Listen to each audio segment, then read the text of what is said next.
एकछिन सँगै प्रार्थना गर्नेछौँ। हामीहरूलाई प्रेम गरिदिनु भएको पवित्र र दयालु परमेश्वर पिताज्यूलाई धन्यवाद र प्रशंसा चढाउँछौँ। परमेश्वरज्यूले तयार गर्नुभएको यो संसारको अन्त्यको समयमा पापले भरेको यो संसारबाट हामीहरूलाई बोलाउनु भएर आफ्नो आत्माको अनन्तको उद्धार मुक्ति दिनुभएको छ। हामीहरूलाई पवित्र बनाइदिनु भएर परमेश्वर पिताजीको सन्तान बनाइदिनु भएको छ। बाँकी जीवन परमेश्वर पिताजीको महिमा गरेर जिउन दिनुभएको छ। धन्यवाद चढाउँछौँ। कोरियामा भएको मण्डलीलाई, संसारभरि भएको सबै मण्डलीलाई समस्याहरू धेरै भए तापनि प्रभुजीले सुरक्षा गरिदिनु भएको छ। प्रभुजीको अनुग्रहको सुसमाचार प्रचार गरेर प्रत्येक दिन आत्माको उद्धार मुक्तिको काम गर्न दिनुभएको छ। धन्यवाद र प्रशंसा चढाउँछौँ। विभिन्न प्रकारको समस्याहरू भए तापनि आफ्नो विश्वासलाई सुरक्षा गरेर सुसमाचार प्रचार गरिरहनु भएको सबै दाजुभाइ दिदीबहिनीहरूलाई परमेश्वर पिताजीको वचनले, बुद्धिले, शक्तिले बलियो बनाइदिनुहोस्।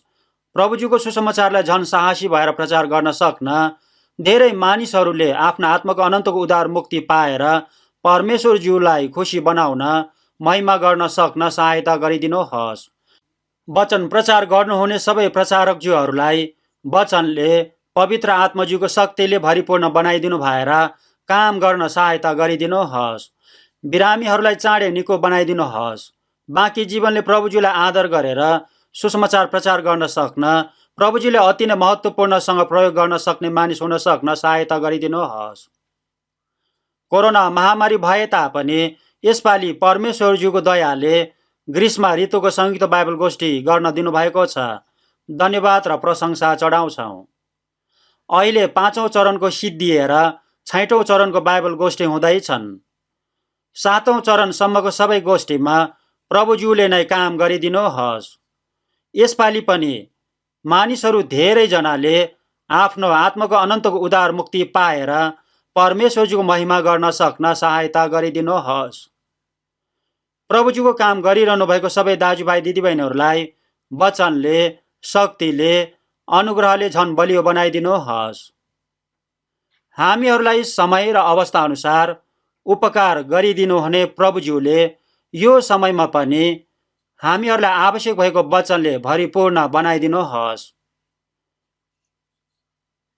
परमेश्वरज्यूको अनुग्रहबाट एकजना पनि पतन नहुने गरी दयालु हातले झन बलियो बनाइदिनुहोस्।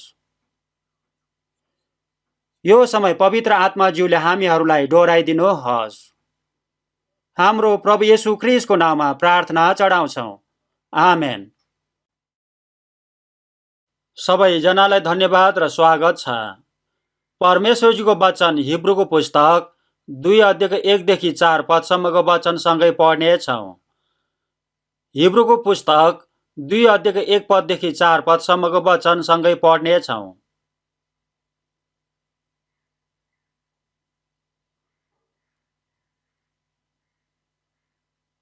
हिब्रूको पुस्तक 2 अध्यायको 1 पददेखि 4 पदसम्मको वचन सँगै पढ्नेछौँ। हिब्रूको पुस्तक 2 अध्यायको 1 पददेखि 4 पदसम्मको वचन सँगै पढ्नेछौँ। सँगै पढौँ। यसकारण जे सुनेका छौ त्यसमाथि हामीले अझ बढी ध्यान दिनुपर्छ, नत्र त हामी त्यसबाट बहकिएर जानेछौँ। यदि स्वर्गदूतहरूले घोषणा गरेको सन्देश अटल रह्यो भने र हरेक अपराध र अनज्ञाकारिताको निम्ति उचित दण्ड दिइयो भने, तब हामीले यति महान मुक्तिको वास्ता राखेनौँ भने हामी कसरी उम्काउँला? यो मुक्ति सर्वप्रथम प्रभुबाटै घोषणा गरिएको थियो र उहाँको वचन सुन्नेहरूद्वारा हाम्रा निम्ति पक्का साबित गरियो। परमेश्वरले पनि चिन्हहरू, अचम्मका कामहरू, विभिन्न आश्चर्य कर्महरूद्वारा र उहाँको आफ्नो इच्छा बमोजिम बाँडिएका पवित्र आत्माका वरदानहरूद्वारा यस कुराको गवाही दिनुभयो। यहाँसम्म मात्रै पढ्नेछौँ।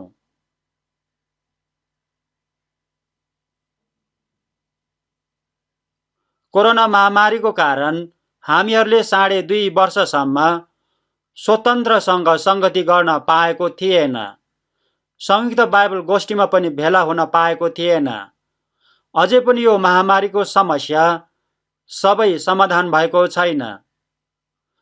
तर यसपालि हामीहरूले संयुक्त बाइबल गोष्ठी गर्न पाएको छ।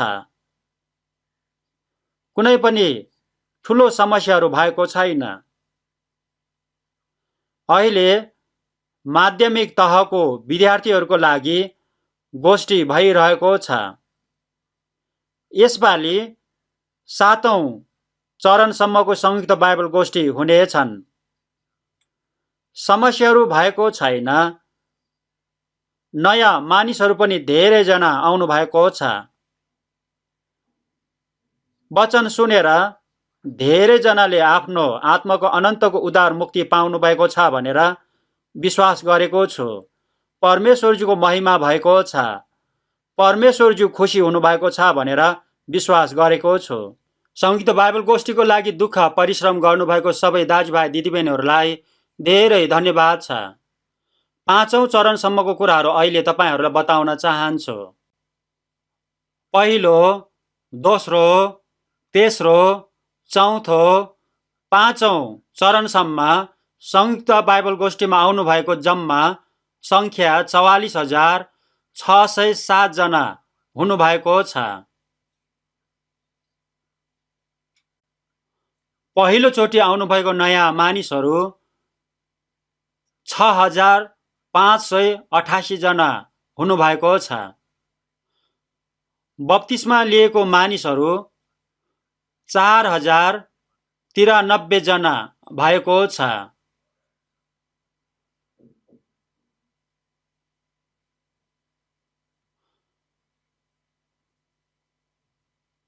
5औं चरणको संयुक्त गोष्ठीसम्मको लागि भेटी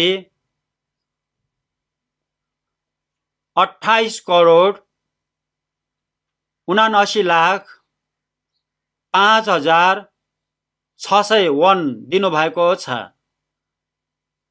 सबैजनालाई धेरै धेरै धन्यवाद छ।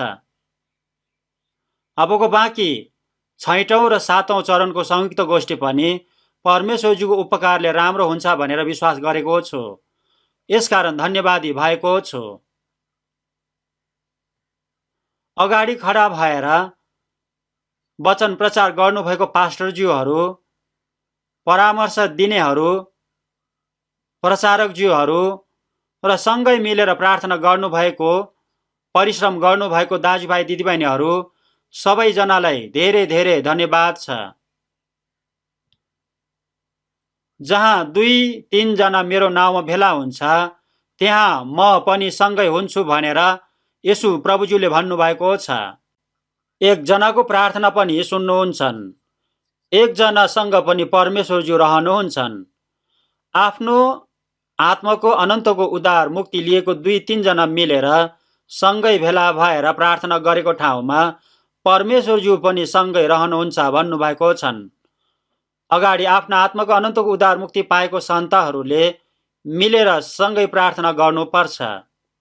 अझै पनि आफ्ना आत्माको अनन्तको उद्धार मुक्ति नपाएको मानिसहरूलाई सूचना दिएर डोर्याउनु पर्छ। आफ्नो आत्माको अनन्तको उद्धार मुक्ति नपाएको मानिसहरूलाई उद्धार गर्नको लागि मिलेर सँगै काम गरेको कारण परमेश्वरज्यूले पनि सँगै काम गरिदिनुहुन्छ। आज आफ्नो आत्माको अनन्तको उद्धार मुक्ति पाएको नयाँ प्रियहरूलाई पनि आवश्यक भएको वचन बताउने छु।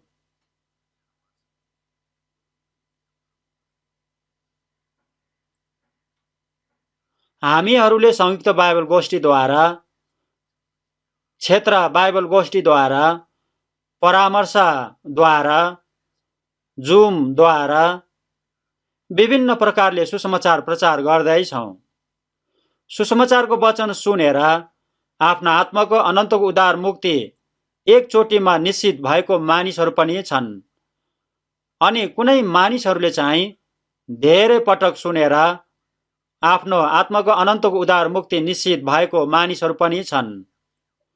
संयुक्त बाइबल गोष्ठीमा पनि धेरै पटक सहभागी भएर वचन सुनेर आफ्नो आत्माको अनन्तको उद्धार मुक्ति निश्चित भएको गवाही सुनेको छु।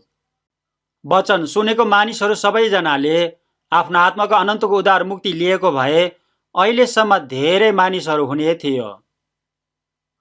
वचन सुने तापनि आफ्नो आत्माको अनन्तको उद्धार मुक्ति निश्चित नभएको मानिसहरू पनि धेरै छन्।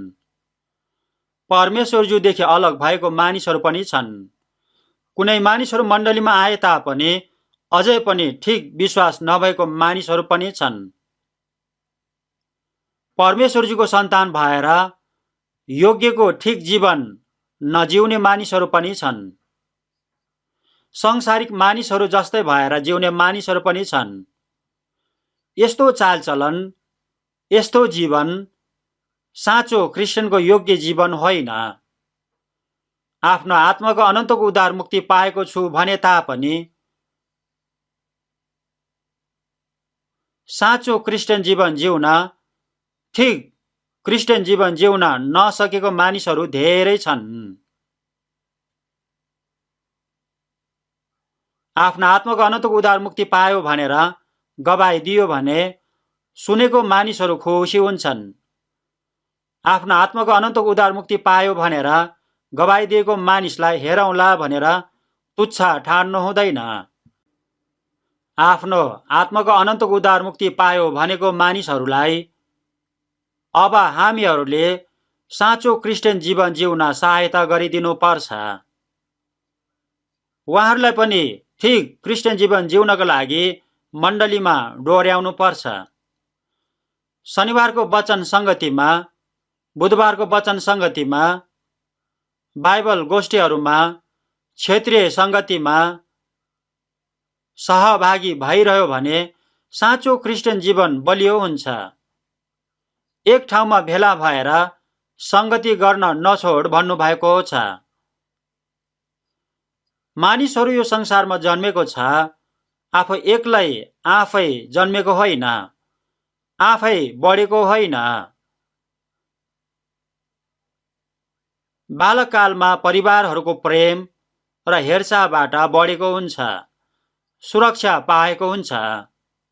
ठुलो भएपछि विद्यालयमा गएर साथीहरूसँग हिँडेर सङ्गत गरेर सिकेको हुन्छ। अझै जवान भएपछि सामाजिक जीवन, कार्यालयको जीवन जिउँछन्। गलत कुराहरू पनि सिकेको हुन्छन्। गलत कुराहरूलाई अलग गर्नुपर्छ, छोड्नुपर्छ। झन झन असल मानिस, स्याबास पाउने मानिस, परिपाको मानिस बन्नुपर्छ। हामीहरूले आफ्नो आत्माको अनन्तको उद्धार मुक्ति आफू एक्लैको प्रयासद्वारा पाएको होइन। हामीहरूभन्दा अगाडिको दाजुभाइ दिदीबहिनीहरूको प्रार्थनाद्वारा, उहाँहरूको सहायताद्वारा हामीहरूले वचन सुन्न पाएर आफ्नो आत्माको अनन्तको उद्धार मुक्ति पाएको हो। आफ्नो आत्माको अनन्तको उद्धार मुक्ति पाएपछि आफू एक्लैले ठिक क्रिस्चियन जीवन जिउन सक्दैन। यसकारण सँगै भेला हुनुपर्छ, सबै सङ्गतिमा सहभागी हुनुपर्छ। यो काम अति नै महत्त्वपूर्ण हो। आफ्नो आत्माको अनन्तको उद्धार मुक्ति पाएको छु भने तापनि तर सङ्गतिमा भेला भएन भने समस्या हुन्छन्। मण्डलीमा गयो भने आफूलाई मन नपर्ने कामहरू पनि हुन्छन्। मण्डलीमा आफूलाई मन नपर्ने मानिसहरू पनि हुन्छन्। उद्धार मुक्ति पाएको मानिसले पनि गलत बोली बोल्न सक्छन्, गलत काम गरेको पनि हुन सक्छन्। यसकारण मन नपर्न सक्छ, आफ्नो पनि गलत कुराहरू हुन्छन्। तर अर्काको मात्र गलत हेरेको कारण मण्डलीमा जान मन नपर्ने मानिसहरू हुन्छन्। यसरी गरेको गलत कुरा हो, यसरी गर्नु हुँदैन। यदि परमेश्वरज्यूले पनि हामीहरूलाई यसरी गर्नुभयो भने परमेश्वरज्यूको अगाडि खडा हुन सक्ने मानिस एकजना पनि हुन सक्दैन। आफ्नो छोराछोरीहरूले भनेको कुरा नमाने तापनि बुबा आमाले आफ्नो छोराछोरीहरूलाई प्रेम गर्छन्, सहायता गर्छन्। अहिले यस्तो भए तापनि ठुलो भएपछि बुझ्छन्, राम्रो हुन्छन् भनेर सबै कुरामा सहेर, सबै कुरामा धैर्य गरेर सबै काम गर्छन्। आफ्नो आत्माको अनन्तको उद्धार मुक्ति पाए तापनि साँचो क्रिस्चियन जीवनमा बलियो भएर बढेन भने विभिन्न प्रकारको समस्याहरू हुन्छन्। कमजोर कुराहरूलाई, समस्याहरूलाई हेर्नु हुँदैन। हामीहरूले आफ्नो आत्माको अनन्तको उद्धार मुक्ति पाएको छ, तर हामीहरू कमजोर र दुर्बल छ। तर परमेश्वरज्यूले हामीहरू सबैजनालाई अँगाल्नु भएको छ। दुर्बल कमजोरीहरू हामीहरू एक ठाउँमा भेला भएर सङ्गति गर्यो भने हामीहरू बलियो भएर बढ्न पाउँछौँ। परमेश्वरज्यूले पवित्र काम हामीहरूबाट पुरा गरिदिनुहुन्छन्। हामीहरू सिद्ध मानिस भएको कारणले परमेश्वरज्यूले काम गरिदिनु भएको होइन। हामीहरू अझै पनि दुर्बल कमजोरी समस्या भएको मानिस भए तापनि हामीहरू एउटै मन भएर वचन अध्ययन गरेर आज्ञाकारी भएर प्रभुजीको इच्छा अनुसार जिउने विचार गर्यो भने परमेश्वरज्यूले हामीहरूको माध्यमबाट ठुलो काम गरिदिनुहुन्छ। मैले सक्दैन तर हामीहरूले सक्छौँ। बगालमा, मण्डलीमा, समूहमा रहनुपर्छ। यसरी रहिरहेको कुराले आफ्नो आत्माको अनन्तको उद्धार मुक्ति पाएको साक्षी हुन्छ। यसरी जिएको जीवन एक अर्कोलाई प्रेम गरेको जीवन हुन्छ। आफ्नो आत्माको अनन्तको उद्धार मुक्ति पाएर पनि पुरानो स्वभाव त्याग्न नसकेको मानिसहरू पनि हुन्छन्। सांसारिक शारीरिक रीतिरिवाजलाई त्याग्न नसकेको मानिसहरू पनि हुन्छन्। मण्डली भवनमा आएर भजन गाउने, प्रार्थना गर्ने, वचन सुन्ने काम पनि गर्छन्। तर मण्डलीबाट बाहिर गएपछि अविश्वासीहरूले जस्तै काम गर्ने, विचार गर्ने, कुरा गर्ने मानिसहरू पनि हुन्छन्। यस्तो व्यक्तिहरूप्रति शङ्का हुन्छ, चिन्ता हुन्छ। साँचो क्रिस्चियन जीवन बलियो भएर बढ्यो भने परिवर्तन हुन्छ। समय बित्दै गएपछि थाहा पाउन सक्छौँ। याकुबको पुस्तक 2 अध्यायमा हेर्नुभयो भने विश्वास छ भन्छन् तर विश्वास अनुसार काम नगर्ने मानिस हुन्छन्। मसँग विश्वास पनि छ, काम पनि छ भनेर देखाउने मानिस हुन्छन्। काम नगर्ने, तिम्रो विश्वास मलाई देखाऊ, मेरो विश्वास काम गरेर तिमीलाई देखाउँछु भनेको छ। हृदयमा, आत्मामा विश्वास पुरा भएको हुन्छ। विश्वास पुरा भएको मानिसको मन परिवर्तन हुन्छ, चालचलन परिवर्तन हुन्छ, वचन अनुसार परिवर्तन हुन्छ। जीवन भएको कुराहरू बढ्छन्, त्यसपछि फलहरू फल्छन्। वनस्पतिहरू पनि, जनावरहरू पनि, मानिसहरू पनि सबै यस्तो हुन्छन्, बढ्छन्, परिपक्व हुन्छन्। आफ्नो आत्माको अनन्तको उद्धार मुक्ति पाएपछि साँचो क्रिस्चियन भएर बढ्छन्। झन झन साँचो क्रिस्चियनको स्वभावमा, चालचलनमा सबै मानिसहरूले देख्न सक्छन्। एक अर्को प्रति हामीहरूले धैर्य गर्नुपर्छ। एक अर्कोलाई साँचो क्रिस्चियन जीवन जिउन सहायता गरिदिनुपर्छ। दुर्बल कमजोरीहरूलाई बलियो क्रिस्चियन भएर जिउन सक्न सहायता गरिदिनुपर्छ।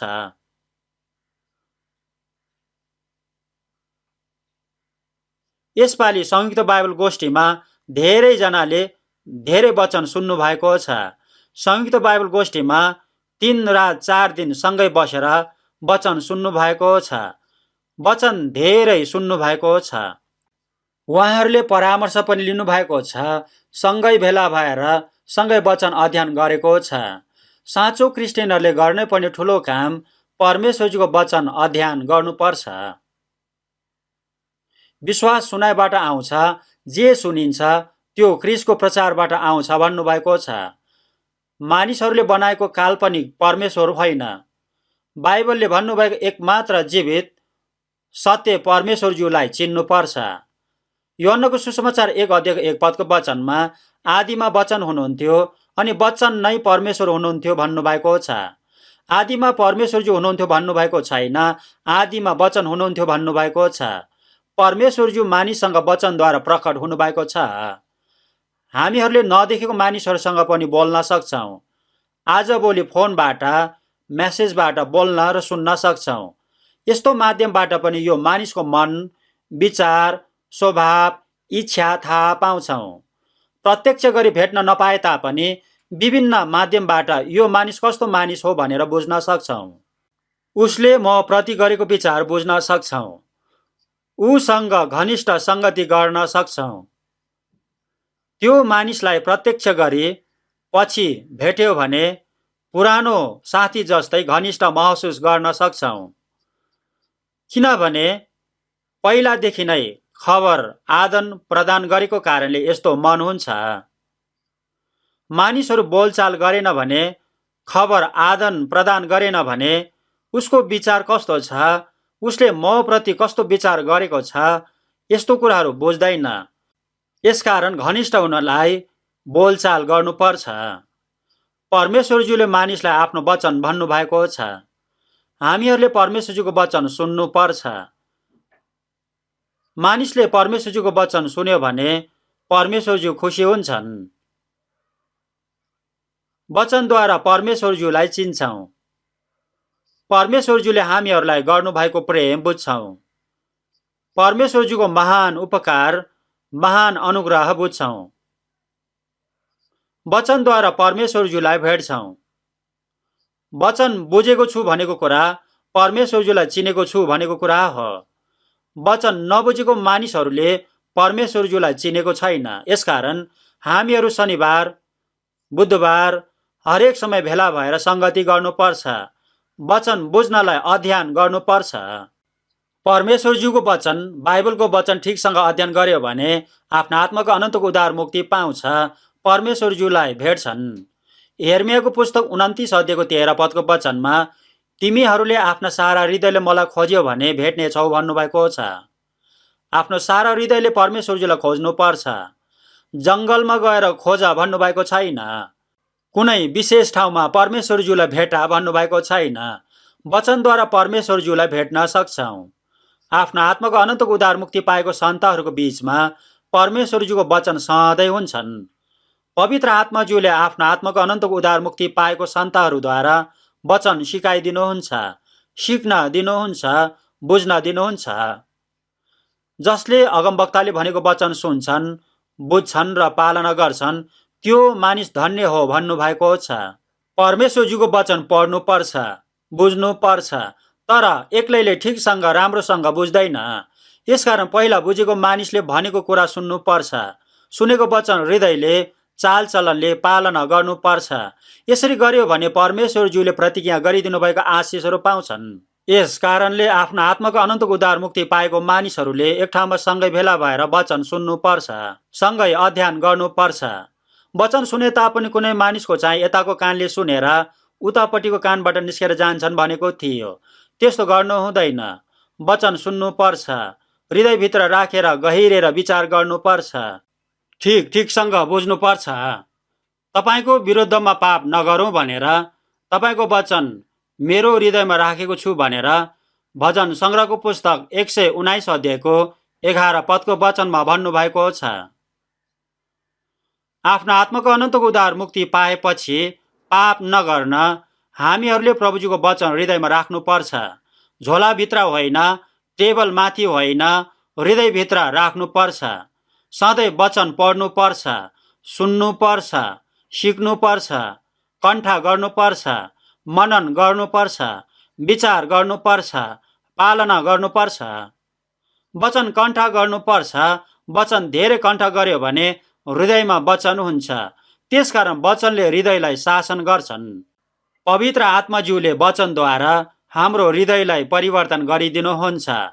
परमेश्वरज्यूको स्वभावमा जिउन डोराइदिनुहुन्छ। हाम्रो स्वभाव झन परमेश्वरज्यूको स्वभावमा परिवर्तन हुन्छ। परमेश्वरज्यूको इच्छा बुझ्न दिनुहुन्छ। परमेश्वरज्यूको पवित्रता अनुसार जिउन मन दिनुहुन्छ, साहस दिनुहुन्छ, शक्ति दिनुहुन्छ। वचनद्वारा नै सबै कुराहरू पाउँछन्। वचन इन्कार गर्यो भने परमेश्वरज्यूदेखि टाढा हुन्छ। परमेश्वरज्यूबाट टाढा भयो भने संसारसँग नजिक हुन्छन्। त्यस्तो काम गर्नु हुँदैन। हिब्रूको पुस्तक 2 अध्यायको 3 पदको वचनमा यति महान मुक्तिको वास्ता राखेनौँ भने हामी कसरी उम्काउँला भन्नुभएको छ। यति महान मुक्ति भन्नुभएको छ। मानिसहरूले बाइबल अध्ययन गर्नुपर्ने पहिलो मुख्य कारण के हो भने आफ्नो आत्माको अनन्तको उद्धार मुक्ति पाउनको लागि हो। यूहन्नाको सुसमाचार 5 अध्यायको 39 पदको वचनमा तिमीहरू धर्मशास्त्रमा खोजी गर्दछौ, त्यहाँ अनन्त जीवन पाइन्छ भनी तिमीहरू ठान्छौ, मेरो विषयमा गवाई दिने तिनै धर्मशास्त्र हुन् भन्नुभएको छ। येशू ख्रीष्टद्वारा परमेश्वरज्यूको अनुग्रहले मानिसहरूको आत्मालाई अनन्तको नरकबाट उद्धार गरिदिनु भएको छ। आत्माको अनन्तको उद्धार मुक्ति पायो, अनन्त जीवन पायो, नयाँ जन्म भयो भनेको सबै कुराहरू एउटै कुरा हो। यति महान मुक्ति भन्नुभएको छ। यो मुक्ति सबै मानिसहरूलाई दिनुभएको छ। एफिसीको पुस्तक 2 अध्यायको 8 पदको वचनमा अनुग्रहबाट विश्वासद्वारा तिमीहरूले उद्धार पाएका छौ, यो तिमीहरू आफैबाट होइन, यो त परमेश्वरज्यूको वरदान हो भन्नुभएको छ। परमेश्वरज्यूको अनुग्रहलाई सत्यतामा बुझेर, सत्यतामा विश्वास गरेर हामीहरूले आफ्नो आत्माको अनन्तको उद्धार मुक्ति पाएको छ। हामीहरूले कुनै काम गरेर पाएको कुरालाई अनुग्रह भन्दैन। आफूले परिश्रम गरेर पाएको कुरालाई अनुग्रह भन्दैन, परिश्रमको ज्याला पाएको भन्छौँ। केही पनि परिश्रम नगरिकन मलाई नभइकन नहुने आत्माको अनन्तको उद्धार मुक्ति दिनुभयो भने यो कुरालाई अनुग्रह उपकार भन्छन्। नष्ट हुनुपर्ने पापी मानिसले जति धेरै दुःख परिश्रम गरे तापनि, संसारको सबै कुराहरू दिए तापनि आफ्नो आत्माको अनन्तको उद्धार मुक्ति पाउन सक्दैन। सबैभन्दा धनी मानिसले आफ्नो सबै सम्पत्ति परमेश्वरज्यूलाई दिए तापनि उसले आफ्नो आत्माको अनन्तको उद्धार मुक्ति पाउन सक्दैन। यो तिमीहरू आफैबाट होइन, यो त परमेश्वरज्यूको वरदान हो भन्नुभएको छ। अनुग्रह, वरदान, उपहार भनेको कुरा एउटै कुरा हो। आज भोलिको मानिसले मण्डलीमा गएको कुरालाई येशूज्यूलाई विश्वास गरेको हो भन्छन्। जोसिलो भएको मानिसलाई येशूज्यूलाई झन् राम्रोसँग विश्वास गरेको भन्छन्। विश्वास गर्नुपर्छ, राम्रोसँग विश्वास गर्नुपर्छ, जोसिलो भएर विश्वास गर्नुपर्छ भन्छन्। विश्वास भनेर राम्रोसँग भन्छन्। विश्वासमा राम्रो भन्ने कुरा थप्छन्। येशूज्यूलाई विश्वास गर्नुपर्छ, तर राम्रोसँग विश्वास गर्नुपर्छ, जोसिलो विश्वास हुनुपर्छ, आफूले राम्रो गर्नुपर्छ भन्छन्। परमेश्वरज्यूको अनुग्रहमा आफ्नो पनि धार्मिकता राख्छन्। आफ्नै धार्मिकताले मर्ने गरी राम्रो गरे तापनि स्वर्ग जान सक्दैन। यसकारण परमेश्वरज्यूले नै सित्तैमा दिनुभएको हो।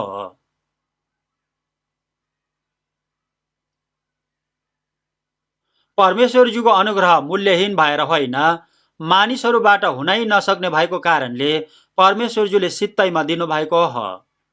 सित्तैमा दिनको लागि परमेश्वरज्यूले नै मानिसको पापको ज्याला, पापको दण्ड मानिसको सट्टामा परमेश्वरज्यूले नै भोकिदिनुपर्छ। यसकारणले येशू ख्रीष्टले मानिसहरूलाई नरकबाट उद्धार गरिदिनको लागि धर्मी प्रभुज्यू, धनी प्रभुज्यू पापीहरूको लागि सट्टामा क्रुसमा मरिदिनु भएको छ। येशू प्रभुज्यूले बगाइदिनु भएको पवित्र र अनमोल रगतले मानिसहरूको सबै पापको ज्याला सधैँको लागि तिरिदिनु भएको छ। यो कुरा सबैभन्दा ठुलो अनुग्रह र उपकार हो। यो अनुग्रहलाई सत्यतामा बुझेर विश्वास गरेको पाप क्षमा हो, आफ्नो आत्माको अनन्तको उद्धार मुक्ति हो, अनन्त जीवन हो। सबै कुरा एकैचोटि सधैँको लागि गरिदिनु भएको छ। आजको वचनको विषय परमेश्वरज्यूले दिनुभएको सबैभन्दा महान उपहार आत्माको अनन्तको उद्धार मुक्ति हो भनेर बनाएको छु। परमेश्वरज्यूले दिनुभएको सबैभन्दा महान उपहार आफ्नो आत्माको अनन्तको उद्धार मुक्ति हो।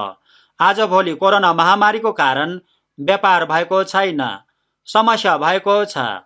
यसकारण सरकारको तर्फबाट पनि सहायता गरेको छ। कल कारखाना, उद्योग, रेस्टुरेन्ट, व्यापार गर्नेहरूलाई कोरोना महामारीले झन् दैनिक जीवन जिउन धेरै समस्या बनाएको छ। यसकारणले सरकारले सहायता गरिदिनु भएको कुराहरू छन्। व्यापार गरेको मानिसहरूलाई मात्र होइन, सबैजनालाई दिएको कुराहरू पनि छन्। केन्द्रीय सरकारबाट, स्थानीय सरकारबाट दिएको सहायताहरू हुन्छन्। मलाई आएको मेसेजमा ख्योङ्गिदेउको स्थानीय सरकारबाट 1 लाख वन पठाएको छु भनेर मेसेज पठाएको थियो। यसरी पठाइदियो भने धन्यवादी हुन्छन्, खुसी हुन्छ। कोरोना महामारीले समस्या बनाएको कारण यो पैसा प्रयोग गर भनेर सहयोगको लागि यसरी पैसा पठाइदिएको छ। मैले चाहिँ अहिलेसम्म निकालेर चलाएको छैन। यस्तो पैसालाई पाउनको लागि अति नै चाहना गर्ने मानिसहरू पनि हुन्छन्। मलाई पनि यस्तो पैसा चाहिन्छ भनेर अति नै ध्यान दिने मानिसहरू पनि हुन्छन्। यस्तो चाहना स्वाभाविक कुरा हो। कुनै मानिसले धेरै पनि पाउन सक्छन्, कुनै मानिसले 1 लाख वन भए पनि पाउँछन्। जति दिनु भए तापनि लिनुपर्छ। यस्तो पैसा पाउनका लागि, यस्तो पैसा लिनको लागि धेरै प्रयास गर्ने मानिसहरू हुन्छन्, धेरै फिक्री गर्ने मानिसहरू हुन्छन्। तर परमेश्वरज्यूले दिनुभएको अति नै ठुलो महान मुक्तिलाई, आफ्ना आत्माको अनन्तको उद्धार मुक्तिलाई महत्त्वपूर्ण नठान्ने, ध्यान नदिने मानिसहरू धेरै छन्। परमेश्वरज्यूले नरकमा जानुपर्ने पापी मानिसहरूलाई स्वर्गमा जान सक्ने बनाइदिनु भएको छ। अनन्तको स्वर्गीय जीवन दिनुभएको छ। विश्वास गर्नेहरू नष्ट हुने छैन, अनन्त जीवन पाउँछ भन्नुभएको छ। विश्वास गर्छु भनेको लिन्छु भनेको हो। उपहार दिनुभयो भने धन्यवाद भनेर लियो भने आफ्नो हुन्छ। आफ्नो आत्माको अनन्तको उद्धार मुक्ति दिनुभएको छ। लिनुभयो भने अनन्तको स्वर्ग पाउँछ, लिएन भने अनन्तको नरकमा जानुपर्छ। आफ्नो आत्माको अनन्तको उद्धार मुक्ति लिनुहोस् भन्यो भने पछि लिन्छु भन्ने मानिसहरू छन्। महत्त्वपूर्ण कुरालाई नबुझ्ने मानिसहरू धेरै छन्। गाउँको कुनै मानिसले कागजको 1 खरबको चिठा पाएको थियो, तर उसले नबुझेको कारण सिङ्गान पुछेर फालिदियो। गाउँको कुनै मानिसले 1 खरब कागजको चिठामा चुरोट बेरेर पिएर सिद्ध्याइदियो। उसको 1 खरब नोक्सान भयो, तर उसले अझै पनि थाहा पाएको थिएन। तर पछि उसले यो कुरा थाहा पायो भने दुखित भएर उसले आत्महत्या पनि गर्न सक्छन्। त्यो पैसा पाएको भए मेरो जिन्दगी राम्रो हुन्थ्यो, सुख सुविधाको जीवन सुख विलासीसँग जिउन पाउँथ्यो भनेर पछुतो हुन्छन्। चिठा किनेर चिठाबाट धेरै पैसा कमाउने इच्छा भएको मानिसहरू धेरै छन्। चिठाको कारण जीवन नष्ट गर्ने मानिसहरू छन्। जसरी भए पनि पैसा धेरै कमाउन प्रयास गर्ने मानिसहरू धेरै छन्। पैसा कमाउनको लागि चिन्ता फिक्री धेरै गर्ने मानिसहरू छन्। शरीरको संसारको कुराहरू पाउनको लागि अति नै कोसिस गरिरहेको मानिसहरू छन्। परमेश्वरज्यूले मानिसलाई महान अनुग्रह महान मुक्ति दिनुभएको छ, तर यो कुरालाई थाहा नपाएको मानिसहरू धेरै छन्। मानिसहरू पैसा धेरै कमाउनको लागि दुःख परिश्रम प्रयास गरिरहेको छ, दिन रात कोसिस गरिरहेको छ, तर परमेश्वरज्यूले सित्तैमा दिनुभएको सबैभन्दा महत्त्वपूर्ण अमूल्य कुरा आत्माको अनन्तको उद्धार मुक्तिलाई ध्यान दिएको छैन। आज भोलि मोबाइल फोनमा विभिन्न प्रकारको मेसेजहरू पठाएर विभिन्न प्रकारको फाइदा हुन्छ भन्ने कुरा गरेर फसाएर पैसा ठग्ने मानिसहरू छन्। सित्तैमा कुनै कुरा ठुलो कुरा दिन्छु भन्यो भने विश्वास गर्दैन। आज नयाँ ल्यापटप नयाँ कम्प्युटर 1 दिनको लागि सित्तैमा भनेर मलाई मेसेज आएको थियो। यसकारण के रहेछ भनेर खुल्दुली भएको कारण मैले फोन गरेको थियो, तर तिनीहरूले फोन उठाएको थिएन। तिनीहरूको कुरालाई मैले विश्वास गरेको थिएन। यो संसारमा सित्तैको कुरा केही पनि छैन, तर परमेश्वरज्यूले सित्तैमा दिनुभएको आत्माको अनन्तको महान उद्धार मुक्तिलाई विश्वास गरेर सित्तैमा लिएको छैन। परमेश्वरज्यूले मात्रै सबै कुराहरू सित्तैमा दिनुभएको छ, तर वास्ता नगर्ने मानिसहरू अति नै धेरै छन्। यति महान मुक्तिको वास्ता राखेनौ भने भन्नुभएको छ।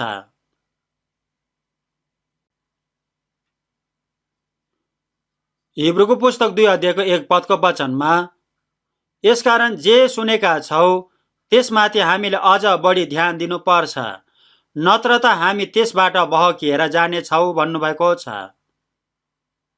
सुनेको वचनलाई हामीहरूले झन ध्यान दिनुपर्छ। हिब्रू 1 अध्यायमा भन्नुभएको वचन र अर्को वचनहरू पनि सबै ध्यान दिनुपर्छ। हामीहरूले संयुक्त बाइबल गोष्ठीमा र मण्डलीमा पनि वचन सुनेको हुन्छ। सुनेको सबै वचनलाई ध्यान दिनुपर्छ। कलसीको पुस्तक 1 अध्यायको 5 र 6 पदको वचनमा यस विषयमा तिमीहरूले अघि नै सत्यको वचन अर्थात् सुसमाचार सुनेका छौ। सत्यतामा परमेश्वरज्यूको अनुग्रह तिमीहरूले सुनेको र बुझेको दिनदेखि भन्नुभएको छ। यो सुसमाचार तिमीहरू कहाँ आएको छ भन्नुभएको छन्। यो सुसमाचार इस्रायल देशबाट सुरु भएर युरोप महादेश पश्चिम देशहरूबाट भएर पूर्वको देशहरूमा ढिलो आएको छ। यो सुसमाचार सारा संसारको अन्तिम छेउ समय प्रचार भएपछि यो संसार अन्त्य हुन्छ भन्नुभएको छ। अहिले बाइबल लगभग 3400 भन्दा धेरै भाषाहरूमा उल्था भएको छ। धेरै देशहरूमा प्रचार भइसकेको छ। हामीहरू कहाँ पनि आएको छ, सुनेको छ। सुनेर सत्यतामा विश्वास गरेको दिन आफ्ना आत्माको अनन्तको उद्धार मुक्ति पाएर लिएको दिन हो। वचन सुनेर परमेश्वरज्यूको अनुग्रहलाई सत्यतामा बुझ्नुपर्छ, सत्यतामा विश्वास गर्नुपर्छ। सुनेको सबै वचनलाई ध्यान दिनुपर्छ भन्नुभएको छ। ध्यान दिनुपर्छ भनेको कुरा सबै कुराहरूलाई हृदयदेखि नै बुझ्नुपर्छ भनेको हो। अति नै ध्यान दिनुपर्छ। परमेश्वरजीको वचनहरू धेरै छन्। सुसमाचारको वचनलाई झन् अति नै धेरै ध्यान दिनुपर्छ। परमेश्वरजीको वचन ठिकसँग सत्यतामा बुझ्यो भने पाप क्षमा पाउँछ, आफ्नो आत्माको अनन्तको उद्धार मुक्ति पाउँछ, स्वर्गको अनन्त जीवन पाउँछ, परमेश्वरजीको सन्तान हुन्छ, स्वर्गमा जान पाउँछ, अति नै ठुलो आशिष, ठुलो मुक्ति पाउँछ। यो कुरालाई साधारण विचार गर्नु हुँदैन, अति नै ध्यान दिनुपर्छ। खेर जान दिनु हुँदैन, व्यर्थ हुन दिनु हुँदैन, बहकिएर जान दिनु हुँदैन। बहकिएर गयो भनेको कुरा के हो भने कुनै मानिसले व्यापार गरेर धेरै पैसा कमाएको थियो, तर अगाडि हेरेर पछाडि गयो भने पैसा धेरै कमाएर धनी भएर जिउन पाउने थियो, तर त्यसरी हुँदैन। आफ्नो आत्माको अनन्तको उद्धार मुक्ति पाउने वचन सुन्न पाएको थियो, तर टाउकोमा दिमागमा वरिपरि घुमेर निस्केर गयो। यो कुरालाई बहकिएर गएको भन्छन्। वचन सुन्ने समयमा तपाईहरू नसुत्नुहोस्, वचन बहकिएर जान्छन्, त्यस्तो गर्नु हुँदैन। पानी जहाज आफ्नो उद्देश्य पूरा गर्न आफ्नो बाटोमा अगाडि जाँदै थियो। अचानक हुरी बतास, आँधी बेहरी आयो, बाटो बिराएर अर्को बाटो गयो भने त्यो पानी जहाज नष्ट हुने सम्भावना पनि हुन्छ। हामीहरूले परमेश्वरजीको वचन सुनेर बहकाएर जान दिनु हुँदैन। बहकिएर जान्छौ कि ध्यान देऊ भन्नुभएको छ, यसकारण ध्यान दिनुपर्छ।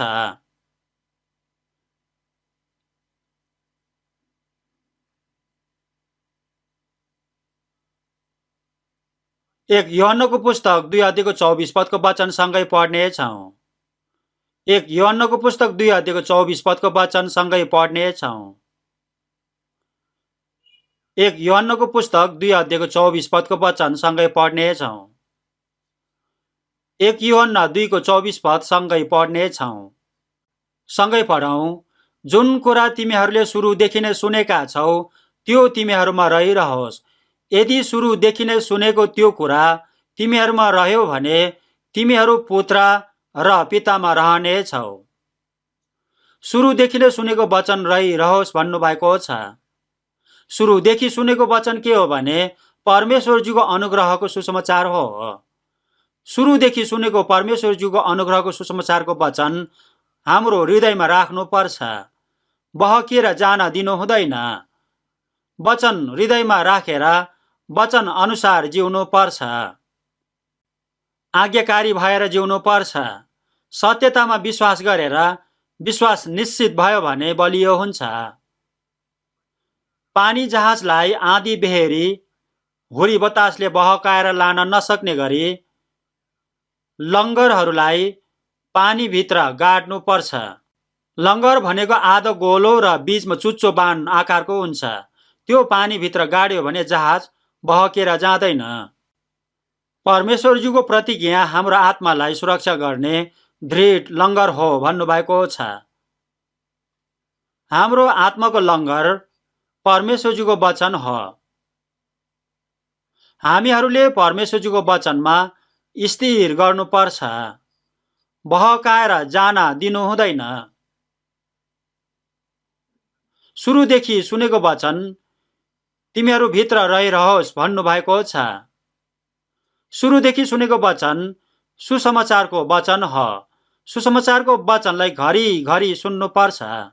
सुनेको वचनमा रहिरह्यो भने तिमीहरू पुत्र र पितामा रहनेछौ भन्नुभएको छ। वचन सत्यतामा बुझ्नुपर्छ, विश्वास गर्नुपर्छ, आफ्नो आत्माको उद्धार मुक्तिको निश्चित हुनुपर्छ। वचनलाई हृदयमा राख्नुपर्छ। पवित्र आत्माज्यूले यसरी सहायता गरिदिनुहुन्छन्। बहकिएर जान दिनुहुन्न। 1 कोरिन्थीको पुस्तक 2 अध्यायको 12 पदको वचनमा हामीले संसारका आत्मा पाएको होइन, तर परमेश्वरजीको वरदानहरू बुझ्न परमेश्वरज्यूबाट पवित्र आत्मा पाएका छौ भन्नुभएको छ। परमेश्वरज्यूको वरदानहरूलाई बुझ्न दिनु भएर विश्वास गर्न दिनुभएको व्यक्ति पवित्र आत्माज्यू हो। हृदयको अन्तस्करणदेखि नै सत्यतामा खोजेको मानिसलाई दिनुहुन्छ। सारा हृदयले खोज्यो भने भेट्नेछौ भन्नुभएको छ। प्राय जसो मानिसहरूले ध्यान दिएर वचन सुन्दैन। वचन सुन्ने ठाउँमा बसे तापनि उसको मन अर्को ठाउँमा हुन्छन्। उसले अर्को विचार गरिरहेको हुन्छ। उसले वचन घरिघरि सुने तापनि बुझ्दैन, हृदयमा राख्न सक्दैन। सुनेको वचन सबै बहकिएर गएको हुन्छ। यसकारणले उसले बुझ्दैन।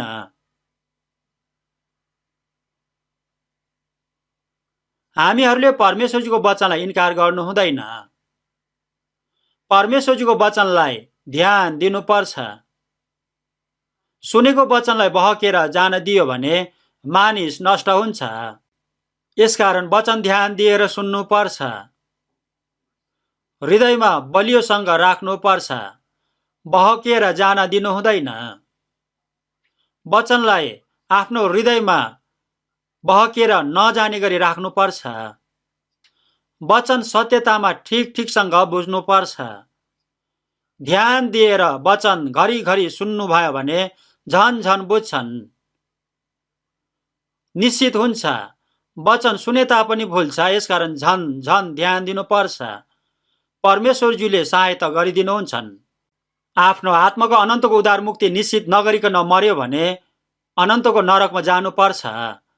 आफ्नो आत्माको अनन्तको उद्धार मुक्ति पाउने मौका पाएर पनि गुमाएको मानिसहरू धेरै छन्। सुरुदेखि नै सुनेको वचन तिमीहरूमा राख। सुरुदेखि नै सुनेको वचन तिमीहरूमा रह्यो भने तिमीहरू येशूज्यूमा र परमेश्वर पिताज्यूमा रहनेछौ भन्नुभएको छ। प्रभुज्यू म भित्र र म प्रभुज्यू भित्र भयो भने प्रभुज्यू र म एक हुन्छ। हाम्रो शरीर यो संसारमा छ। आफ्नो आत्माको अनन्तको उद्धार मुक्ति लिएको मानिसभित्र प्रभुज्यू सँगै रहनु भएको हुन्छ। प्रभुज्यू सधैँ म भित्र रहनुहुन्छ। म पनि प्रभुज्यू भित्र हुन्छ। यूहन्नाको सुसमाचार 14 अध्यायको 20 पदमा त्यस दिन तिमीहरूले जान्ने छौ कि म मेरा पितामा छु र तिमीहरू ममा र म तिमीहरूमा छु भन्नुभएको छ। अचम्मको वचन भन्नुभएको छ। यो वचनलाई नबुझेको मानिसहरू पनि धेरै छन्। सुरुदेखि तिमीहरूलाई भनेको वचन तिमीहरूमा रहिरहौ भन्नुभएको छ। वचनलाई बहकाएर पठाउनु हुँदैन। वचन हृदयमा बलियो गरी राख्नुपर्छ। वचनलाई सुरक्षित राख्नुपर्छ। आफ्नो हृदयमा शारीरिक कुराहरू राख्नु हुँदैन। शारीरिक कुराहरूले हृदय भरेको छ भने परमेश्वरज्यूको वचन राख्ने ठाउँ हृदयमा हुँदैन। शारीरिक कुराहरू हृदयबाट निकालिदिनुपर्छ। सुनेको वचनलाई घरिघरि ध्यान दिनुपर्छ। सुनेको वचन नभुल्ने गरी हृदयमा राख्नुपर्छ। मनन गर्नुपर्छ। ध्यान दिनुपर्छ। बहकिएर नजाने गरी ध्यान दिनुपर्छ। सुनेको वचन ध्यान दिएन भने बहकिएर जान्छ र ठुलो समस्या हुन्छ। सुनेको वचन बहकिएर जान नदिनको लागि घरिघरि ध्यान दिनुपर्छ। प्राथमिक विद्यालय जाने समयमा मैले रबरको चप्पल लगाएर विद्यालयमा गएको थियो। त्यो समय रबरको चप्पल पनि मेरो लागि महत्त्वपूर्ण थियो। मानिसहरूले नदेख्ने समयमा चाहिँ चप्पल हातमा बोकेर हिँडेको थियो। मेरो चप्पल पुरानो हुन्छ, चाँडै सिद्धिन्छ भनेर यसरी गरेको थियो। मानिसहरूले देखेको समयमा चाहिँ लगाएर हिँडेको थियो। रबरको चप्पल पनि मेरो लागि त्यसरी महत्त्वपूर्ण भएको थियो। रबरको चप्पल लगाएर विद्यालय जाने समयमा बाटोमा पानी बगिरहेको कुलोहरू हुन्थ्यो। मेरो चप्पललाई पानीले बगाएर लग्यो भने छिटो कुदेर गएर चप्पल समातेर ल्याउँथ्यो। मेरो रबरको चप्पललाई पनि मैले यसरी प्रेम गरेको थियो। म बालक समयमा यस्तो अवस्थामा थियो। तर आजभोलि यस्तो अवस्थाहरू प्राय छैन। सांसारिक शारीरिक कुराहरूको लागि अति नै ध्यान दिने मानिसहरू छन्, तर आफ्ना आत्माको अति नै महत्त्वपूर्ण अनन्तको कुराहरू बहकिएर गइरहेको भए तापनि ध्यान नदिने मानिसहरू धेरै छन्। आफ्ना आत्माको अनन्तको उद्धार मुक्तिको वचनलाई वास्ता नगर्ने मानिसहरू धेरै छन्। त्यस्तो हुनु हुँदैन। बहकेर जान दिनु हुँदैन। सत्यतामा बुझेन भने दिमागमा घुम्छन्, त्यसपछि निस्केर जान्छन्, केही पनि याद आउँदैन। लुकाको सुसमाचार 8 अध्यायको 11 र 12 पदको वचन सँगै पढ्नेछौँ। लुकाको सुसमाचार 8 अध्यायको 11 र 12 पदको वचन सँगै पढ्नेछौँ।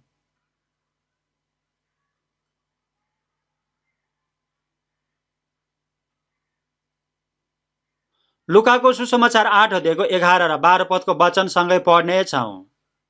सँगै पढौँ। अब दृष्टान्त यो हो, बिउ चाहिँ परमेश्वरको वचन हो। बाटोको छेउमा खसेको बिउ तिनीहरू हुन्, जसले सुन्छन् तर वचन सुनेर विश्वास नगरून् र नबाँचुन् भनी दियाबलसले आएर तिनीहरूका हृदयबाट वचन लगिहाल्छ। येशूज्यूले बिउ छर्ने दृष्टान्तबाट भन्नुभएको छ। बिउ परमेश्वरजीको वचन भन्नुभएको छ। बाइबलमा वचनहरू धेरै छन्। बाइबलमा मानिसको आत्माको अनन्तको उद्धार मुक्तिको वचन छ। जीवित बिउ भित्र जीवन हुन्छ। जीवित परमेश्वरज्यूले जीवनको वचन भन्नुभएको छ। बिउ भनेको परमेश्वरज्यूको जीवित वचन हो। बिउ बाटोको छेउमा पर्यो भनेको छ, धेरै मानिसहरू हिँडेको कारण बाटोको जमिन धेरै कडा हुन्छ। बाटोमा परेको बिउले जरा गाड्न सक्दैन। बिउले जरा गाड्नु पर्छ, टुसाउनु पर्छ, बढ्नु पर्छ। बाटोको किनारामा परेको बिउले जरा गाड्न सक्दैन। चरा आएर खाए भन्नुभएको छ। बाटोको किनारामा खसेको बिउ तिनीहरू हुन्, जसले वचन सुन्छन् तर वचन सुनेर विश्वास नगरून् र नबाँचुन् भनी दियाबलसले आएर तिनीहरूको हृदयबाट वचन लगिहाल्छन् भन्नुभएको छ। आकाशमा उड्ने चराहरूले बाटोको किनारामा भएको बिउहरू तुरुन्तै आएर खाइदिन्छन्। आकाशमा भएको शासक शैतानले आत्माको अनन्तको उद्धार मुक्ति लिन नदिन मानिसहरूलाई धेरै बाधाहरू दिन्छन्। परमेश्वरज्यूले मानिसहरूलाई आत्माको अनन्तको उद्धार मुक्ति दिनका लागि काम गर्नुहुन्छ। शैतानले मानिसहरूलाई आफ्नो आत्माको अनन्तको उद्धार मुक्ति लिन नदिन काम गर्छन्। वचन सुने तापनि सत्यतामा नबुझ्ने मानिसहरू धेरै छन्। सत्यतामा बुझेको मानिसले सत्यतामा विश्वास गर्छ।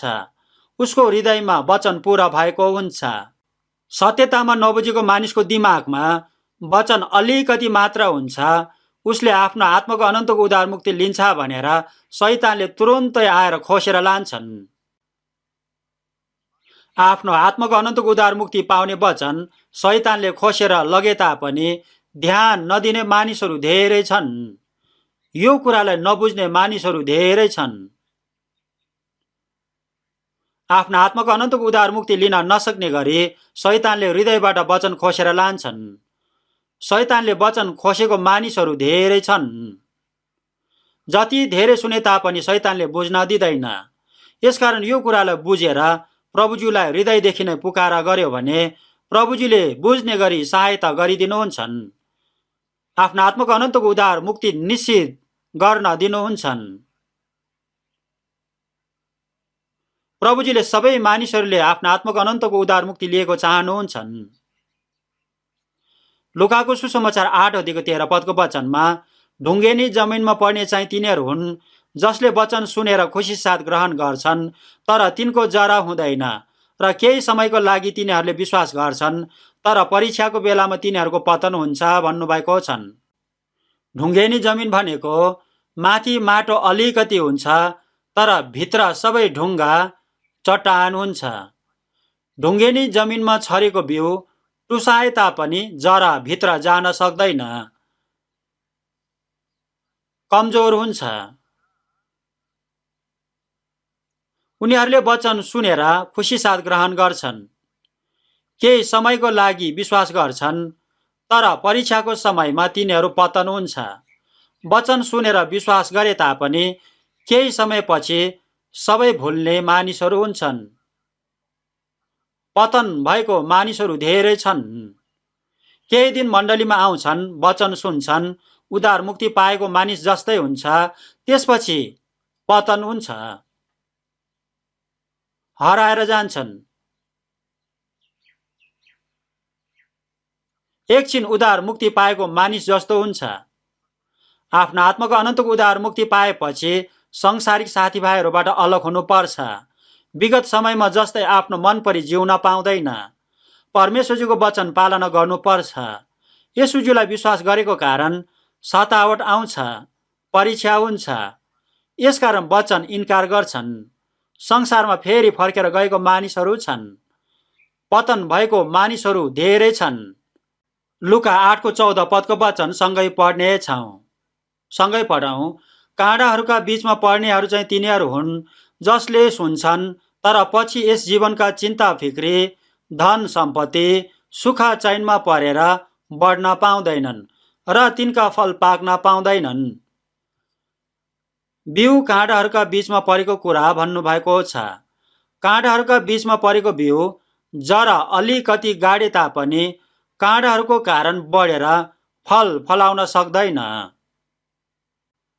यो वर्तमान संसारको जीवनको चिन्ता, फिक्री, सुख चैनको कारण, धन सम्पत्तिको कारण पतन भएको मानिसहरू हुन्छ।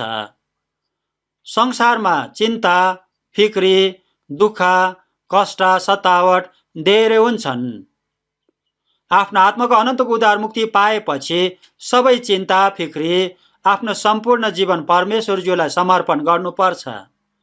आत्माको अनन्तको उद्धार मुक्ति दिनुभएको प्रभुज्यूले हाम्रो आत्मा, प्राण, शरीर सम्पूर्ण जीवनलाई हेरचाह गर्नुहुन्छ। तिमीहरूले के खाउँला, के पिउँला, के पहिराउँला भनी फिक्री नगर। तिमीहरूको स्वर्गको पिताले यी सबै थोकको खाँचो छ भनी जान्नुहुन्छ। तिमीहरूले पहिला उहाँको राज्य र धार्मिकताको खोजी गर। यसरी गर्यो भने पिताज्यूले सबै कुरा झन् पूरा गरिदिनुहुन्छ भन्नुभएको छन्।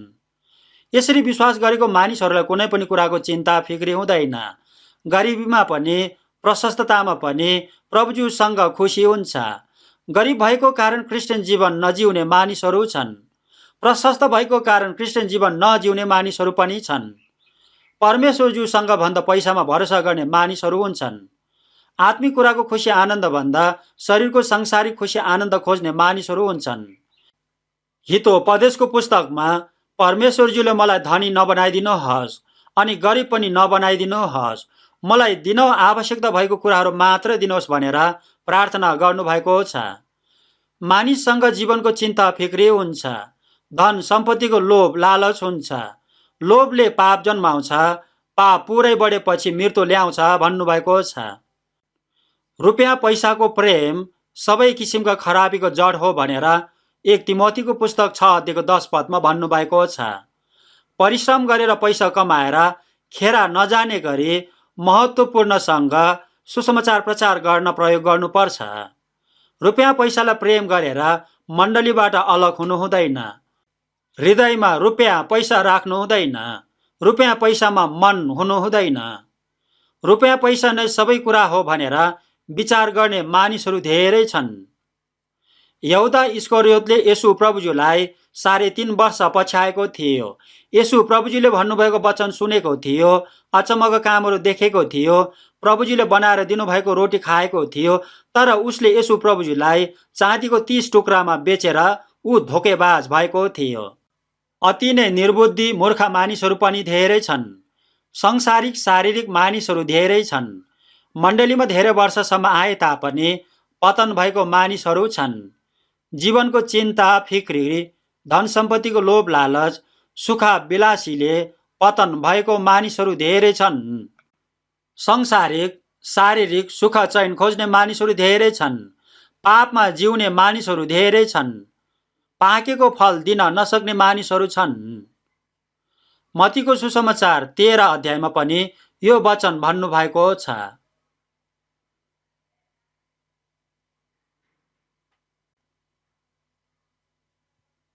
असल जमिनमा परेको बिउ वचन सुनेर बुझेर फल फलाउने मानिस हो भन्नुभएको छ। लुका 8को 15 पदको वचनमा असल जमिनमा परेको बिउ तिनीहरू हो जसले वचन सुनेर निष्कपट र भला हृदयमा त्यसलाई जोगाइराख्छन् र धैर्यसँग फल फलाउँछन् भन्नुभएको छ। जस्तो प्रकारको दुःख कष्टहरू भए तापनि धैर्य गरेर विश्वासी जीवनमा बलियो हुन्छ, बढ्छ, परमेश्वरजीको योग्यको सन्तान भएर जिउँछ, फलवान त हुन्छ। सुनेको वचनलाई बहकिएर नजाने गरी ध्यान दिनुपर्छ। जीवनको अन्तिम क्षणसम्म यसरी जिउनु पर्छ। विश्वासमा निश्चित भयो भने बलियो हुन्छ, हल्लिँदैन, ढलपल हुँदैन। हृदयमा वचन नभएको मानिसहरू घरिघरि हल्लिन्छन्, ढलपल हुन्छन्, संसारमा पनि जान्छन्, परमेश्वरज्यू कहाँ पनि आउँछन्, आउने जाने ओहोर दोहोर हुन्छन्, स्थिर हुँदैन। त्यस्तो मानिस आत्मामा बलियो भएर जिउन सक्दैन। हृदयमा स्थिर नभएको मानिस खतरा हुन्छ। 2 कोरिन्थीको पुस्तक 4 अध्यायको 3 र 4 पदको वचन सँगै पढ्नेछौँ। 2 कोरिन्थीको पुस्तक 4 अध्यायको 3 र 4 पदको वचन सँगै पढ्नेछौँ। 2 कोरिन्थी 4 को 3 र 4 पदको वचन सँगै पढ्नेछौँ। सँगै पढौँ।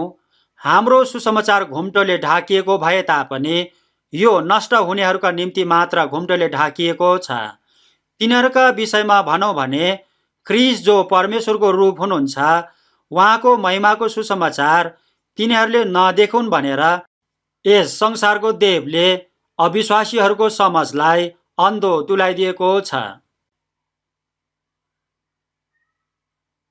हाम्रो सुसमाचार घुम्टोले ढाकिएको भनेको कुरा के हो भने वचन सुनाए तापनि कुनै मानिसलाई हृदयदेखि विश्वास गर्न बाधा दिइरहेको हुन्छ, छेकिरहेको हुन्छ, बुझ्न दिँदैन। एउटा कोरिया देश अहिले दक्षिण कोरिया र उत्तर कोरिया 2 देशमा विभाजन भएको छ। दक्षिण कोरियाले राम्रो राम्रो कुराहरू उपभोग गर्न पाएको छ, राम्रोसँग जिउन पाएको छ। उत्तर कोरिया कम्युनिस्ट देशहरूमा स्वतन्त्र छैन। स्वतन्त्रताको कुराहरू गर्यो भने कम्युनिस्ट देशको नेताहरूले जनतालाई दास बनाउँछन्। कम्युनिस्ट नेताहरूले जनतालाई आफ्नो अधीनमा दास बनाएर राखेको हुन्छ, स्वतन्त्रता दिँदैन। उत्तर कोरियामा स्वतन्त्र भयो भने उत्तर कोरियाको कम्युनिस्ट शासन नष्ट हुन्छ, शासकहरू नष्ट हुन्छ। यसकारण दक्षिण कोरियाले प्रचार गरेको स्वतन्त्रतालाई उत्तर कोरियाको नेताहरूले त्यहाँको मानिसहरूलाई सुन्न दिँदैनन्। उनीहरूले रेडियोको कार्यक्रम, टेलिभिजन च्यानल उनीहरूको मात्र राखेको हुन्छ। प्रजातन्त्र, गणतन्त्र देशहरूले प्रसारण गरेको कुराहरू सुन्न नदिन तरङ्गहरूलाई छेकेको हुन्छ। शैतानले अविश्वासीहरूलाई परमेश्वरजीको महिमा नदेखुन् भनेर समाज अन्धो बनाइदिन्छन्। सुसमाचारलाई विश्वास गर्न बाधा दिन्छ। महिमाको सुसमाचार हृदयमा चम्कन बाधा दिन्छन्। प्रसारणको तरङ्गहरूलाई छेकिदिन्छन्।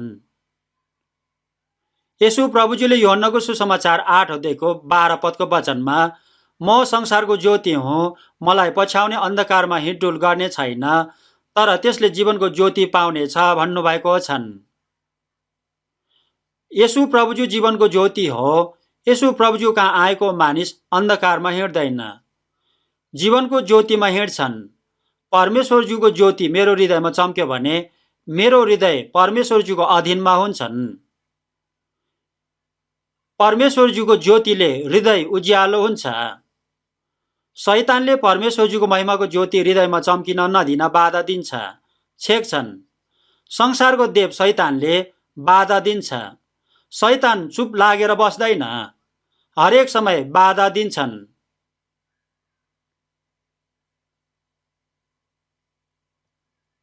परमेश्वरज्यूले नै शैतानलाई छोडिदिनु भएको छ।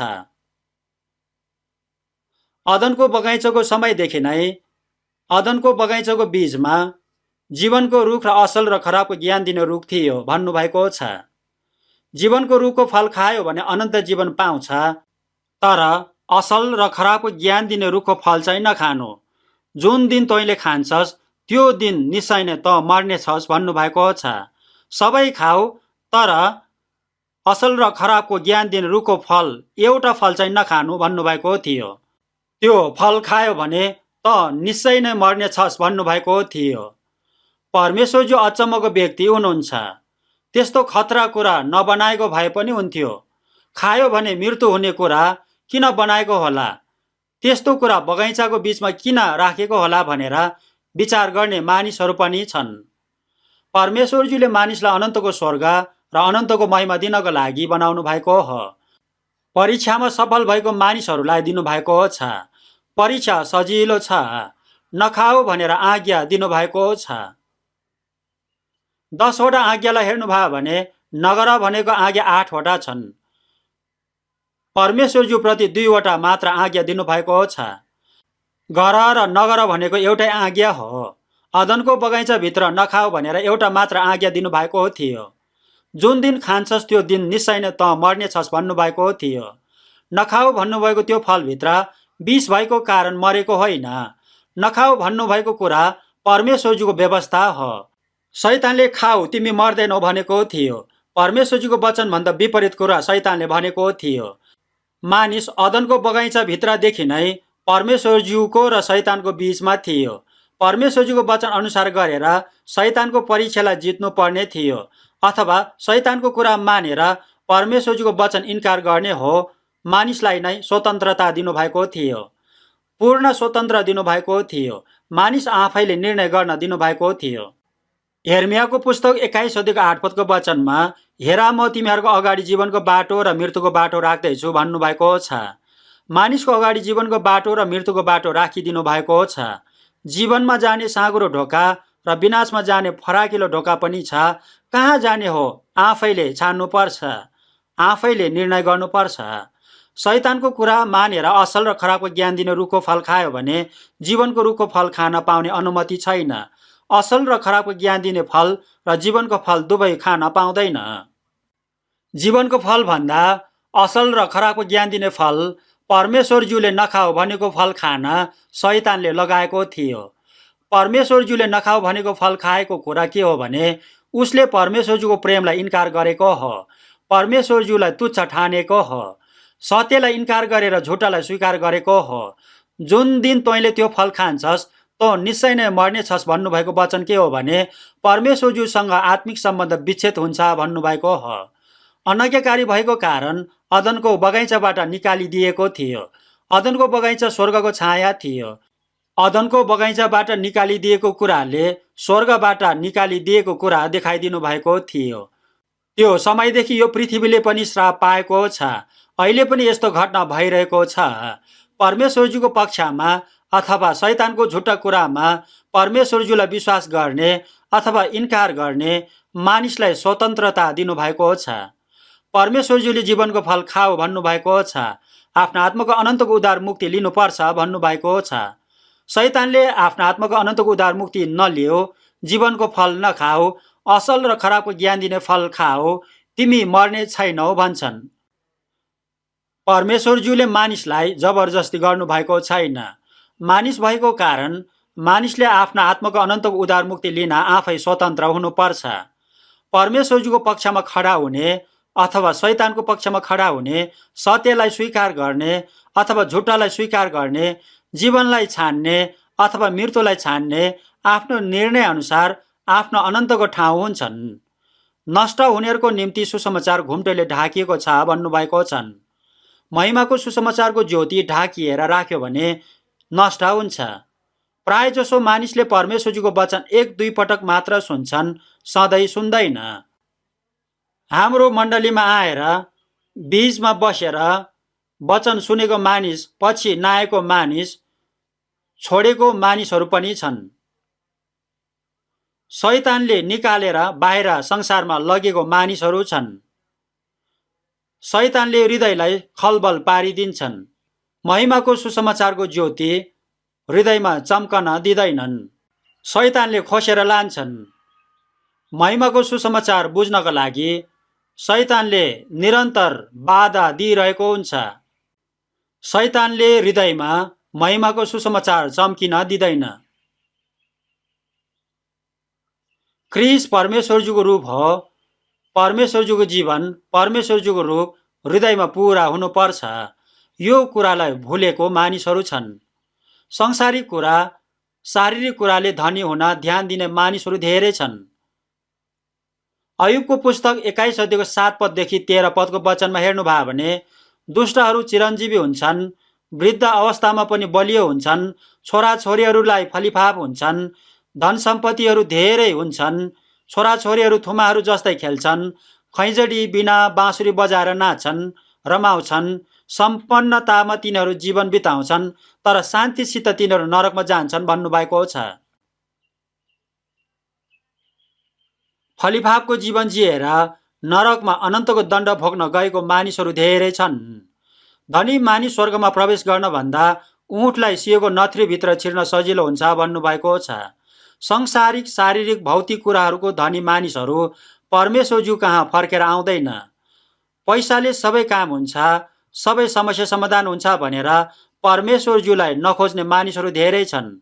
संसारिक कुराहरूमा सन्तुष्ट हुन्छन्, मृत्युपछिको अनन्तको कुराहरूलाई ध्यान दिँदैनन्।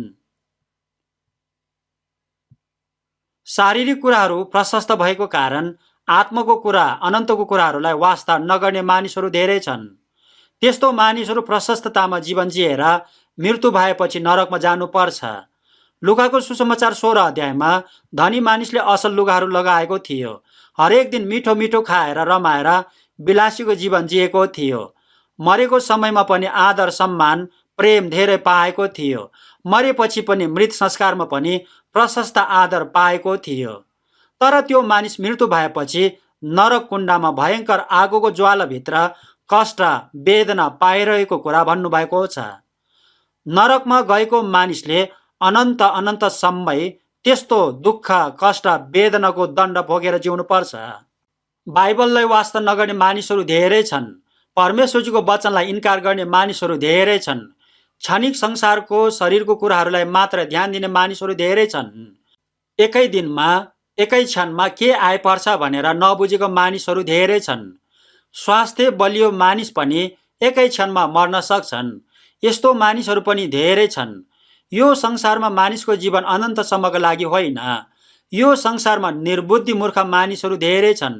मानिसले यो संसारमा सबैभन्दा पहिला आफ्नो आत्माको अनन्तको उद्धार मुक्ति लिने काम गर्नुपर्छ। आफ्नो आत्माको अनन्तको उद्धार मुक्ति निश्चित गरेर जिउनुपर्छ। मेरो मृत्यु जहिले भए तापनि परमेश्वरज्यू कहाँ अनन्तको स्वर्गमा जान सक्ने मानिस बन्नुपर्छ। आज राति नै तिम्रो आत्मा म फिर्ता लानेछु भनेर लुकाको सुसमाचार 12 अध्यायको 20 पदको वचनमा भन्नुभएको छ।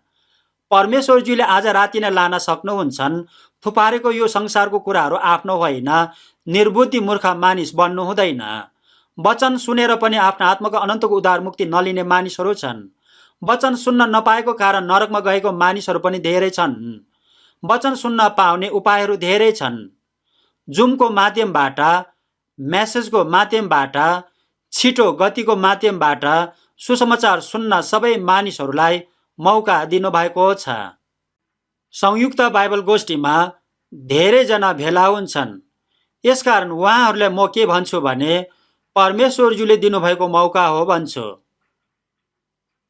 धेरै अनुरोध गरेको कारण हुन्छ म गएर सुनिदिन्छु भनेर जबरजस्ती आएर बसेको मानिसहरू पनि हुन्छन्।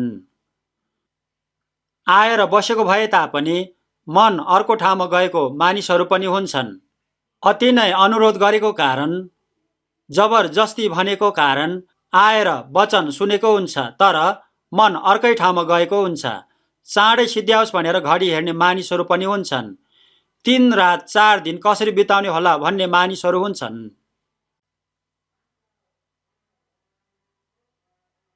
अर्को मौका नहुन पनि सक्छन्, तर तिनीहरूलाई थाहा छैन। धेरै दुःख लाग्ने कामहरू हुन्छन्। कहिले पनि फेरि मौका नपाउन सक्छ। उसलाई अन्तिम मौका पनि हुन सक्छ।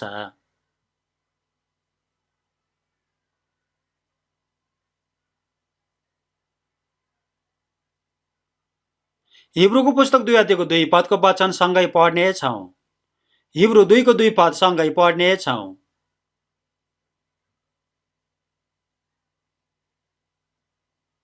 हिब्रू 2 को 2 पद सँगै पढ्नेछौँ।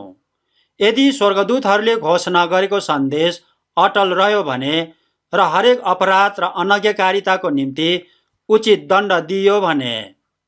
यो वचनमा स्वर्गदूतहरूले घोषणा गरेको सन्देश भनेको व्यवस्था हो। पुरानो करारमा इस्राएलीहरूलाई दिएको व्यवस्था स्वर्गदूतहरूद्वारा दिनुभएको हो भन्नुभएको छ।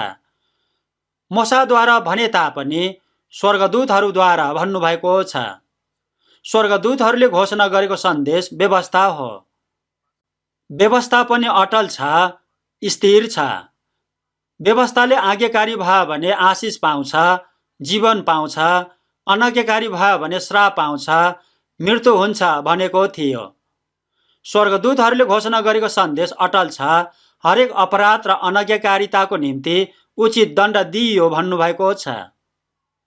आदमलाई परमेश्वरज्यूले अनज्ञाकारी भयो भने मृत्यु हुन्छ भन्नुभएको थियो।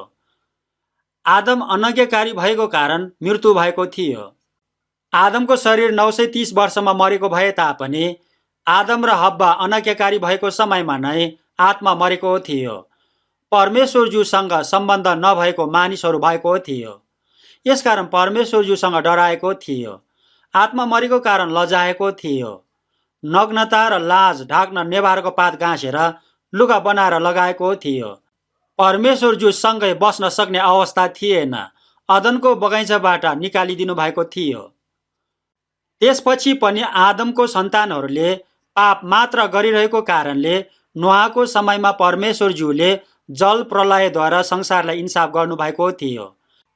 जल प्रलयको इन्साफपछि नोआको सन्तानहरू आरारात पहाडबाट तल आएर अदनको बगैँचाबाट निस्केको 2वटा नदी टाइग्रिस र युफ्रेटिस नदीको बीच भाग सिनारको मैदानमा बसोबास गरेको थियो। त्यो ठाउँ पर्सियाको खाडीभित्र टाइग्रिस र युफ्रेटिस नदी पुग्नुभन्दा अगाडिको ठाउँ हो। त्यो ठाउँमा भेला भएपछि उनीहरूले हामी पृथ्वीभरि जताततै नछरियौँ, यहाँ नै हाम्रो निम्ति सहर बनाऊ, ढुङ्गाको सट्टा इँटा र हिलोको सट्टा अलकत्रा प्रयोग गरौँ र हामी आफ्नो निम्ति स्वर्गसम्म पुग्ने एउटा धरहरा बनाएर आफ्नो नाउँ राखौँ भनेर धरहरा बनाएको थियो। यो कुरा मानिसहरूले परमेश्वरज्यूको विरोध गरेको दृश्य हो। परमेश्वरज्यूको नाउँ उच्च पार्न होइन, मानिसको नाउँ उच्च पार्न यो काम गरेको थियो। परमेश्वरज्यू बिना पनि हामीहरू सबै काम गर्न सक्छु भनेर घमण्ड गरेको हुन्छ। आज भोलिको युगमा बाबेलको धरहराको समय जस्तै घमण्ड र विकास बढेको छ। परमेश्वर छैन। परमेश्वर बिना पनि यो संसारमा हामी सुख विलासी जीवन राम्रोसँग जिउन सक्छौँ। परमेश्वर बिना पनि हामीले सबै कुराहरू गर्न सक्छौँ। अति नै सुन्दर मनपर्ने संसार बनाउन सक्छौँ भनेर अति नै घमण्डको चरम सीमामा पुगेको छ। आजभोलि विज्ञानको विकास, बुद्धिको विकास, तत्त्वज्ञानको विकास, मनोरञ्जनको विकास, सबै कुराको विकास चरम सीमामा पुगेको छ। भवनहरू पनि सबैभन्दा अल्को बनाउन प्रत्येक देशमा प्रतिस्पर्धा गरिरहेको छ। दक्षिण कोरियाको राजधानीमा पनि लोते टावर 112 तलाको बनाएको छ। मैले पनि 2 पटक त्यहाँ गएको छु। अझै पनि योभन्दा ठुलो राम्रो बनाउँछु भन्दैछन्। इन्चोन भन्ने ठाउँमा लोते टावर भन्दा झन अल्गो टावर बनाउँछु भनिरहेको छ। संसारको सबैभन्दा अग्लो टावर दुबई देशमा समुद्रभित्र माटो हालेर अल्गो टावर बनाएको छ। तर परमेश्वरज्यूले यो संसारको सबै कुराहरूलाई एकै क्षणमा नष्ट गर्नुहुन्छन्। प्रकाशको पुस्तकमा हेर्नुभयो भने सबै सहरहरू नष्ट भएको कुरा बताउनु भएको छ। अब यस्तो घटना चाँडै नै हुन्छन्। यो संसारमा मानिसहरू सधैँ बस्न पाउँदैन। परमेश्वरज्यूले यो संसारमा मानिसहरूलाई अनन्तसम्म जिउनको लागि बनाउनु भएको होइन। यो संसार मानिसको लागि अनन्तसम्मलाई दिनुभएको होइन। यो संसार अब झन झन नष्ट हुँदैछन्, झन झन दूषित हुँदैछन्। परमेश्वरज्यूले यो संसारलाई आगोद्वारा नष्ट गर्छु भन्नुभएको छ। यो संसारमा राम्रोसँग जिउने दिनहरू छैन। अब यो संसारमा झन झन डरलाग्दो खतरा दिनहरू आउँदैछन्। यो संसारमा सधैँ सुख सुविधाको जीवन, विलासीको जीवन जिउँछु भन्ने विचार छोड्नुपर्छ। यो संसारमा अब राम्रो दिनहरू आउँदैन। फसाउने कुरा, भ्रमित कुराहरू झन झन बढ्दैछन्। यो संसारमा कोरोना महामारी भन्दा पनि अझै ठुलो डरलाग्दो विपत्तिहरू झन धेरै आउँछन्। अब यो संसारमा सुख विलासीको जीवन, धनी भएर जिउने जीवन सबैजनाले छोड्नुपर्छ। अब यो संसारमा राम्रो दिनहरू, सुविधाको दिनहरू, खुसीको दिनहरू आउँदैन। इस्राएलीहरूले व्यवस्था भङ्ग गरेको कारण अति नै ठुलो दण्ड पाएको थियो। उनीहरूले परमेश्वरजीको आज्ञा पालना गरेको थिएन, मूर्ति पूजा गरेको थियो। परमेश्वरजीले ताडना दिनुभए पनि उनीहरू फर्केको थिएन। यसकारण सोलोमनले बनाएको मन्दिर आगोले नष्ट भएको थियो। बेबिलोन देशले इस्राएलीहरू सबैजनालाई कैदी बनाएर लगेर 70 वर्षसम्म दास बनाएको थियो। 70 वर्षपछि फेरि इस्रायल देशमा फर्केर आए तापनि बेबिलोन, मादी, पर्सिया, ग्रिक, रोम सम्राटले 600 वर्षसम्म उपनिवेश बनाएर शासन गरेको थियो। इस्राएलीहरूले व्यवस्था भङ्ग गरेको दण्ड यसरी पाएको थियो। इस्राएलीहरूले पुरानो करारको आज्ञाहरू पालना नगरेको कारणले त्यसरी दण्ड पाएको थियो। इस्राएलीहरूले परमेश्वरजीको व्यवस्था भङ्ग गरेको कारण सोलोमनले बनाएको मन्दिर आगोले नष्ट भएको थियो, ठुलो दण्ड पाएको थियो। सिद्किया राजाको आँखा फुटाएको थियो।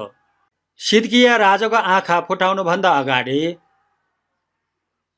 आफ्नै अगाडि आफ्नो छोराहरूलाई मारेको थियो।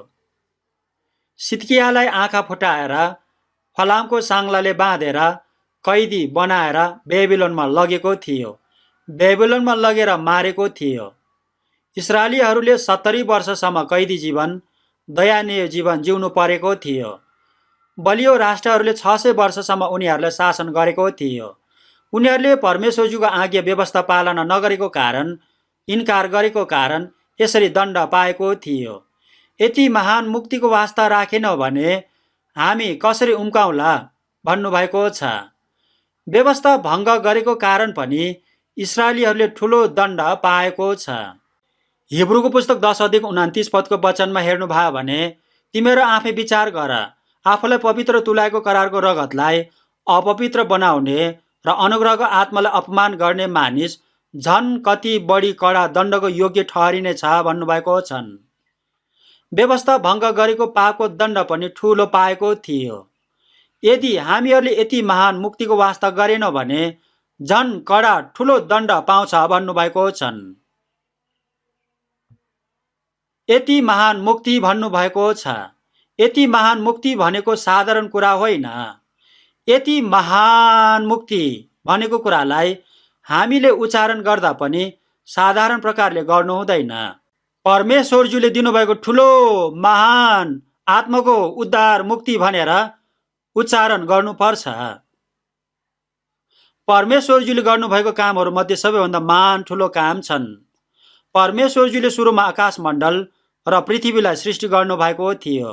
आकाश मण्डल र पृथ्वीलाई परमेश्वरजीले वचनद्वारा सृष्टि गर्नु भएर परमेश्वरजीले आफ्नो शक्तिले शासन गरिरहनु भएको छ।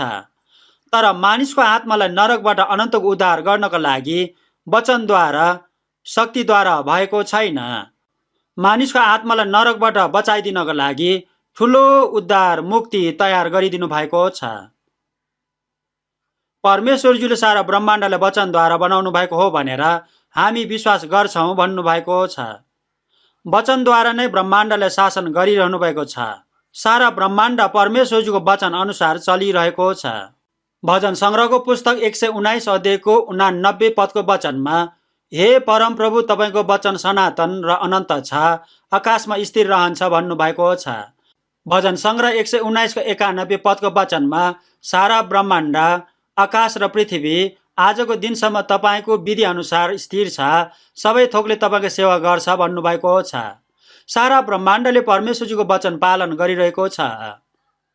मानिसलाई नरकबाट अनन्तको उद्धार गर्नको लागि वचनद्वारा हुँदैन, शक्तिद्वारा पनि हुँदैन। म वचनद्वारा, शक्तिद्वारा तिमीहरूसँग भएको पाप क्षमा गर्छु, तिमीहरूलाई उद्धार गर्छु भन्नुभयो भने परमेश्वरजीको धार्मिक निष्पक्ष न्याय नष्ट हुन्छ। परमेश्वरज्यूले न्याय र प्रेम दुवैलाई पूरा गरिदिनु पर्छ। न्याय भनेको पापलाई क्षमा नगरिकन पापको उचित दण्ड दिने कुरा हो। प्रेम भनेको सबै पापहरूलाई सित्तैमा क्षमा गरिदिने कुरा हो। न्याय र प्रेम झगडा गर्नु हुँदैन।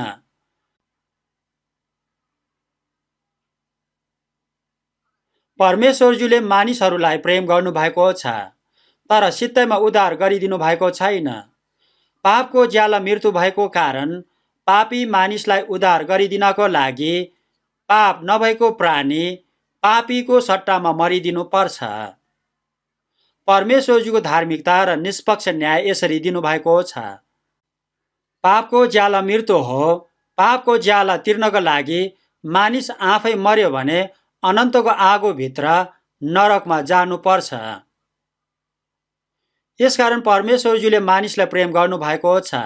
परमेश्वरज्यूले संसारलाई यस्तो प्रेम गर्नुभयो, उहाँले आफ्नो एकमात्र प्रिय पुत्र पापको प्रायश्चितको लागि दिनुभयो भन्नुभएको छ। पाप नभएको व्यक्ति येशूजी आइदिनु भएर मानिसले भोगेको सबै दुःख कष्ट सतावट भोगिदिनु भएको छ। निर्दोष येशूजीलाई मृत्यु दण्डको फैसला दिएको थियो। कोर्राले पिटेर क्रुसमा टाँगेर किला ठोकेर सबैभन्दा ठुलो पापी भएर मरिदिनु भएको छ। पवित्र येशूजीले आफ्नो रगत बगाइदिनु भएको छ। बोका र बाछाहरूको रगतले होइन, परमेश्वरज्यूको एकमात्र प्रिय पुत्र येशू ख्रीष्टको पवित्र र अनमोल रगतले अनन्तको उद्धार मुक्ति छुटकारा पूरा गरिदिनु भएको छ। यो भन्दा ठुलो काम अर्को कुनै पनि काम छैन। परमेश्वरज्यूले सबैभन्दा ठुलो काम, महान काम गरिदिनु भएको छ। यो भन्दा अर्को काम उहाँले अब गर्नुहुन्न। परमेश्वरज्यूले मानिसको आत्माको लागि अति नै ठुलो महान उद्धार मुक्तिको काम पूरा गरिदिनु भएको छ। धेरै वर्ष अगाडि मैले झलाबुक्तो भन्ने गाउँमा प्रेसबिटेरियन भन्ने समूहको मण्डली भवनमा बाइबल सेमिनार गरेको थियो। भजन समूहको मानिसहरूले आत्माको अनन्तको उद्धार मुक्ति पाएको कारण रमाएको थियो, खुसी भएको थियो। तर त्यहाँको एल्डर भन्ने मान्छेले बाधा दिएको थियो। उसले मैले मण्डली भवनहरू धेरै बनाइदिएको छु भनेर घमण्ड गरेको थियो। उसले मेरो अगाडि त्यस्तो उद्धार मुक्तिको कुरा ठुलो नसम्झी भनेको थियो। त्यसकारण मैले पनि उसलाई, तपाईँले अहिले के कुरा गर्नुभयो? त्यस्तो उद्धार मुक्ति भनेको हो? उद्धार मुक्ति त्यस्तो कुरा हो? भनेपछि ऊ डराएको थियो, चुप लागेको थियो। मैले गल्ती बोले भनेर स्वीकार गरेको थियो। आफ्नै धार्मिकतामा, आफ्नै जोसमा, आफ्नै काममा भरोसा गरेको कारण परमेश्वरज्यूको धार्मिकतालाई, उद्धार मुक्तिलाई तुच्छ ठान्ने मानिसहरू धेरै छन्। यति महान मुक्ति भन्नुभएको छ। सारा ब्रह्माण्डलाई सृष्टि गर्नु भएर शासन गर्नुभएको परमेश्वरज्यूको वचनले, शक्तिले पनि नहुने काम परमेश्वरज्यूको एकमात्र प्रिय पुत्र येशूज्यूले क्रुसमा मरिदिनु भएर पूरा गरिदिनु भएको मुक्ति हो। परमेश्वरज्यूको एकमात्र प्रिय पुत्र येशूज्यूले मानिसको रूपमा यो संसारमा आउनु भएर निर्दोष येशूज्यूले क्रुसमा मरिदिनु भएर बगाइदिनु भएको पवित्र र अनमोल रगतले मानिसको सबै पापलाई अनन्तसम्मका लागि क्षमा गरिदिनु भएको छ। यो उद्धार, यो मुक्ति, यो छुटकारा सबैभन्दा महान छ। अनन्तको नरकमा अनन्तको दण्ड भोग्नका लागि जानै पर्ने पापी मानिसहरूलाई त्यहाँबाट अनन्तको उद्धार गरिदिनु भएको छ। यो उद्धार, यो मुक्ति, यो छुटकाराले अनन्तको स्वर्गमा जान सक्ने बनाइदिनु भएको छ।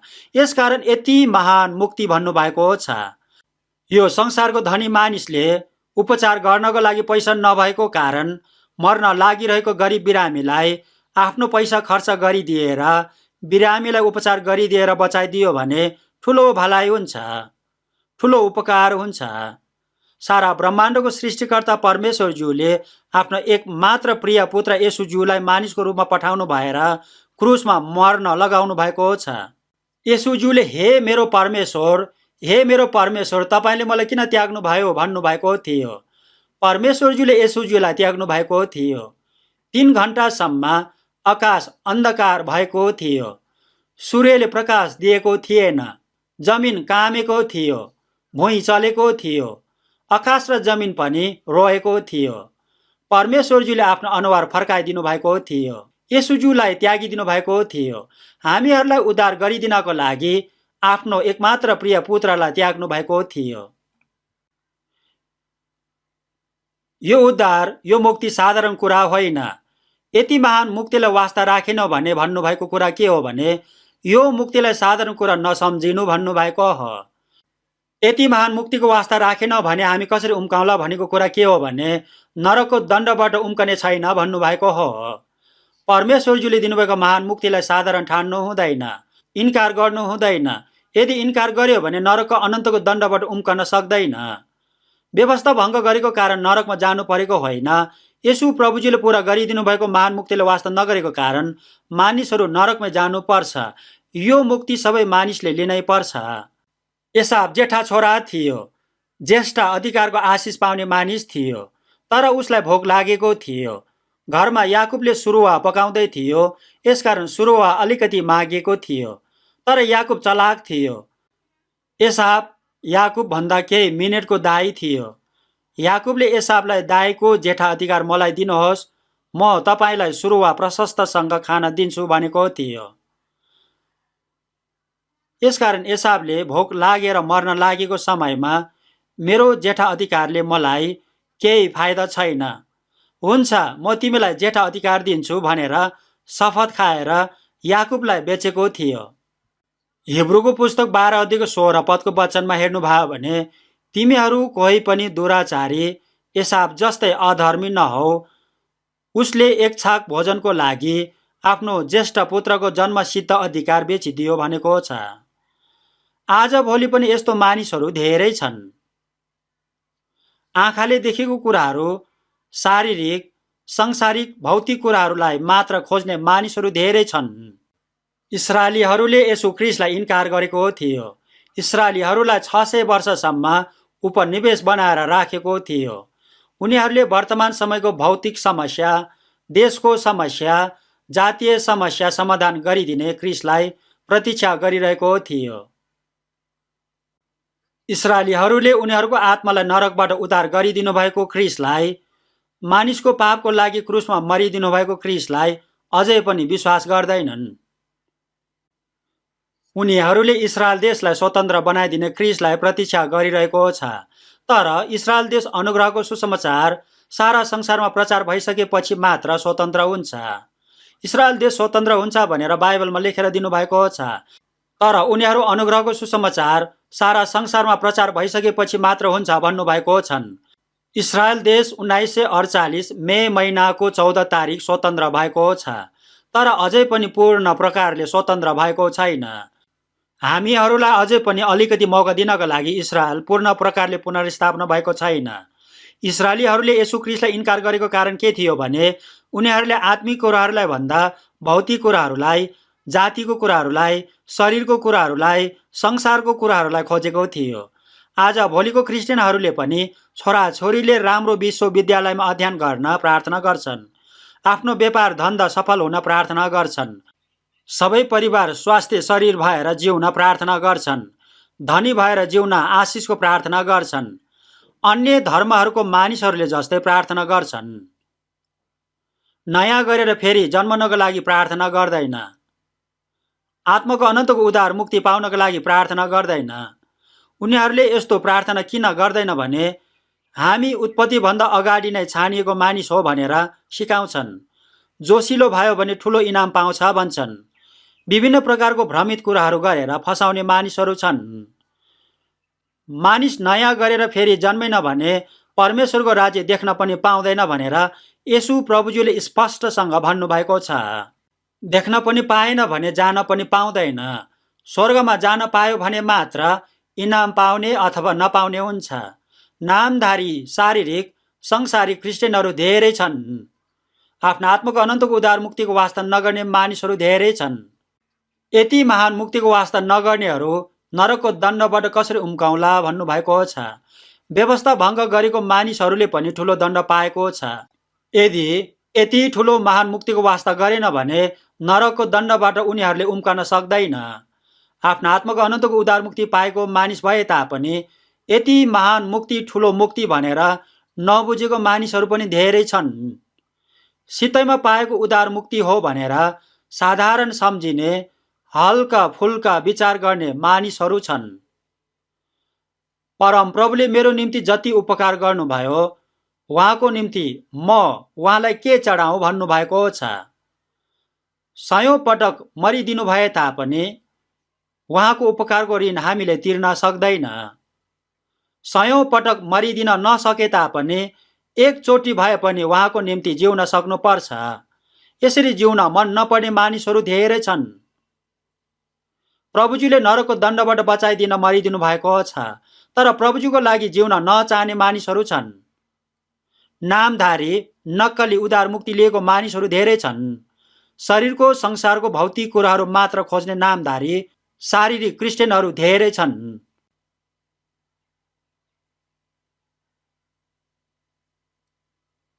आफ्नो आत्माको अनन्तको उद्धार मुक्ति पाएको साँचो क्रिस्चियनहरूले आज्ञाकारी जीवन जिउँछन्, प्रभुजीको लागि जिउँछन्, प्रभुजीको लागि मर्छन्। यो कुरालाई सबैजनाले ध्यान दिनै पर्छ। पौल प्रेरितले प्रभुजीको सुसमाचार प्रचार गर्ने काम गर्नको लागि आफ्नो जीवनलाई अलिकति पनि प्रिय ठान्दिन भन्नुभएको छ। प्रभुजीको लागि सयौंचोटि पनि मरिदिन सक्छु भनेर सुसमाचार प्रचारको काम गर्नुभएको थियो। यसकारण सुसमाचार प्रचार गरेर मरिदिनु भएको छ। पत्रुस प्रेरितले पनि सुसमाचार प्रचार गरेर क्रुसमा उधो मुन्टो भएर मरिदिनु भएको कुरा भन्नुभएको छ।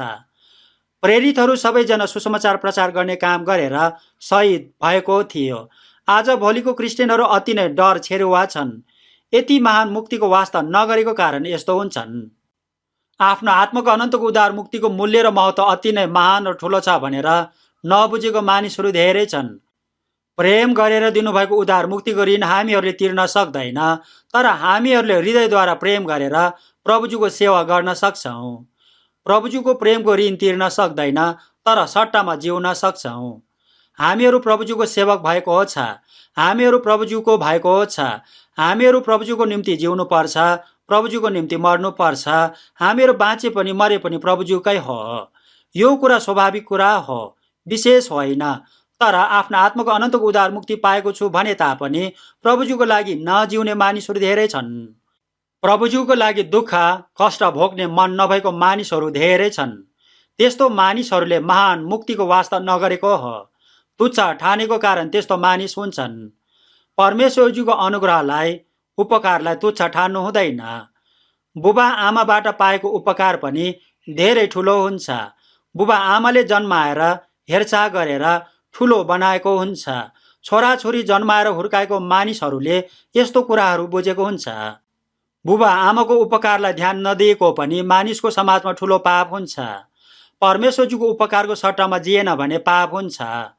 अबको हाम्रो बाँकी जीवन आफ्नै लागि जिउन होइन, तर परमेश्वरजीको लागि जिउन अलिकति मौका दिनुभएको छ। यो कुरालाई नबुझेको मानिस, यसरी जिउन मन नपर्ने मानिस छ। परमेश्वरजीले दिनुभएको महान मुक्तिलाई तुच्छ ठान्ने मानिसहरू छन्। आफ्नो आत्माको अनन्तको उद्धार मुक्ति पाएको मानिसले अर्को मानिसहरूको आत्मालाई पनि महत्त्वपूर्ण र अमूल्य ठानेर वास्ता फिक्री गर्छन्। यसपालि कोरियामा पनि बाढीको कारण धेरै समस्या भएको थियो। अचानक पानी धेरै परेको कारण बाढी आएर घरभित्र पसेको थियो। यसकारण मानिसहरू धेरै मर्ने अवस्था भएको थियो।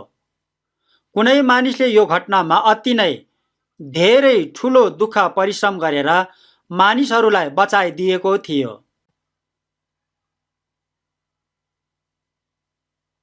दमकल विभागमा काम गर्नेहरूले आगो लागि भयो भने आफू मर्नु परे तापनि तुरुन्तै आगोको ज्वालाभित्र गएर उद्धार गर्ने काम गर्छन्।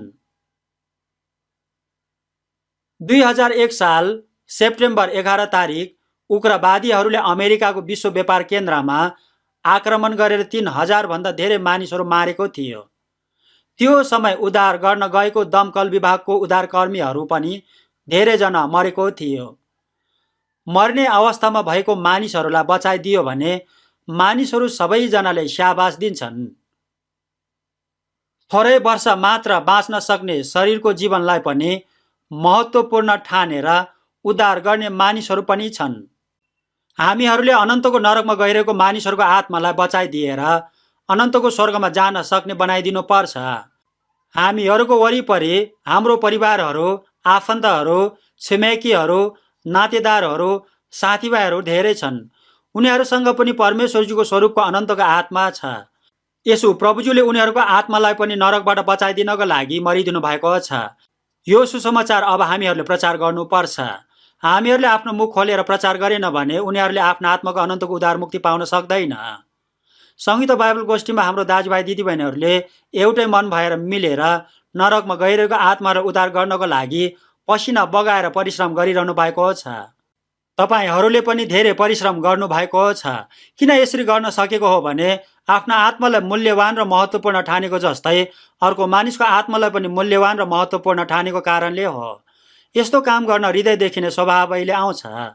गहुँको दाना माटोभित्र परेर मर्यो भने फल धेरै फलाउँछ भन्नुभएको छ।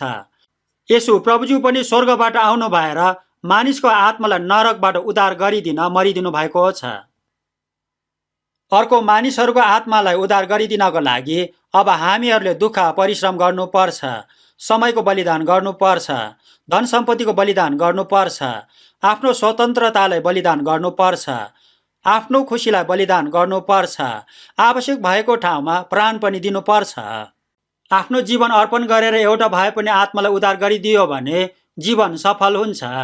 मत्तीको सुसमाचार 16 अध्यायको 26 पदको वचनमा एउटा आत्मा सारा संसारभन्दा मूल्यवान र महत्त्वपूर्ण हुन्छ भनेर यसो प्रभुजीले स्पष्टसँग भन्नुभएको छ।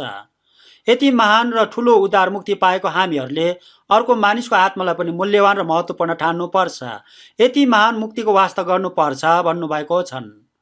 अति नै ठुलो महान मुक्ति आफ्नो आत्माको अनन्तको उद्धार मुक्ति पाएको हामीहरूले अबको बाँकी जीवन प्रभुजीको महिमाको लागि जिउनु पर्छ, प्रभुजीको इच्छा अनुसार जिउनु पर्छ।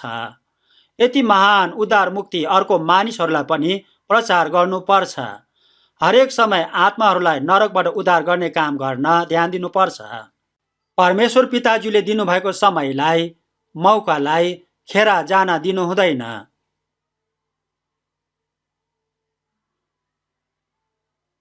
सुनेको वचनलाई बहकेर जान दिनु हुँदैन। आफ्नो आत्माको अनन्तको उद्धार मुक्ति निश्चित नभएको मानिसहरूले अब चाँडै नै निश्चित गर्नुपर्छ।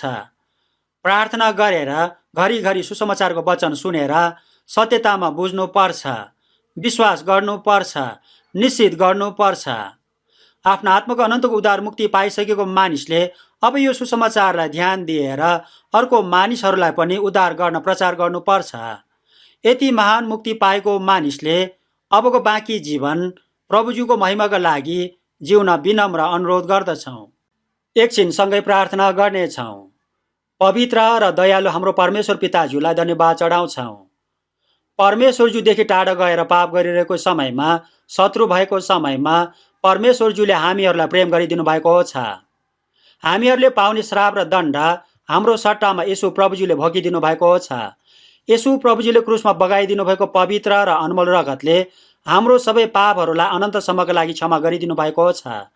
हामीहरूलाई सित्तैमा आत्माको अनन्तको उद्धार मुक्ति, महान उद्धार मुक्ति दिनुभएको छ। धन्यवाद चढाउँछौँ। हामीहरूलाई दिनुभएको यति महान उद्धार मुक्तिको ऋण हामीहरूले प्रभुज्यूलाई तिर्न सक्दैनौँ। हाम्रो शरीर, प्राण, आत्मा सबै कुरा प्रभुज्यूको रगतले प्रभुज्यूको लागि किन्नु भएको छ। अबको बाँकी जीवन प्रभुज्यूको पवित्र इच्छा र महिमाका लागि मात्र जिउन सक्न सहायता गरिदिनुहोस्। अझै पनि आफ्नो आत्माको अनन्तको उद्धार मुक्ति नपाएको मानिसहरूलाई अनुग्रहको सुसमाचार प्रचार गरेर परमेश्वरज्यूलाई आदर, महिमा, खुसी दिन सक्नका लागि हामीहरूलाई सहायता गरिदिनुहोस्। हाम्रो बाँकी जीवनले अब चाँडै आउनुहुने प्रभुज्यूको आशा गर्दै दुःख परिश्रम गरेर सुसमाचार प्रचार गरेर ठिकसँग जिउन सहायता गरिदिनुहोस्। दया अनुग्रह गरिदिनुहोस्। हाम्रो प्रभु येशू ख्रीष्टको नाममा प्रार्थना चढाउँछौँ। आमेन।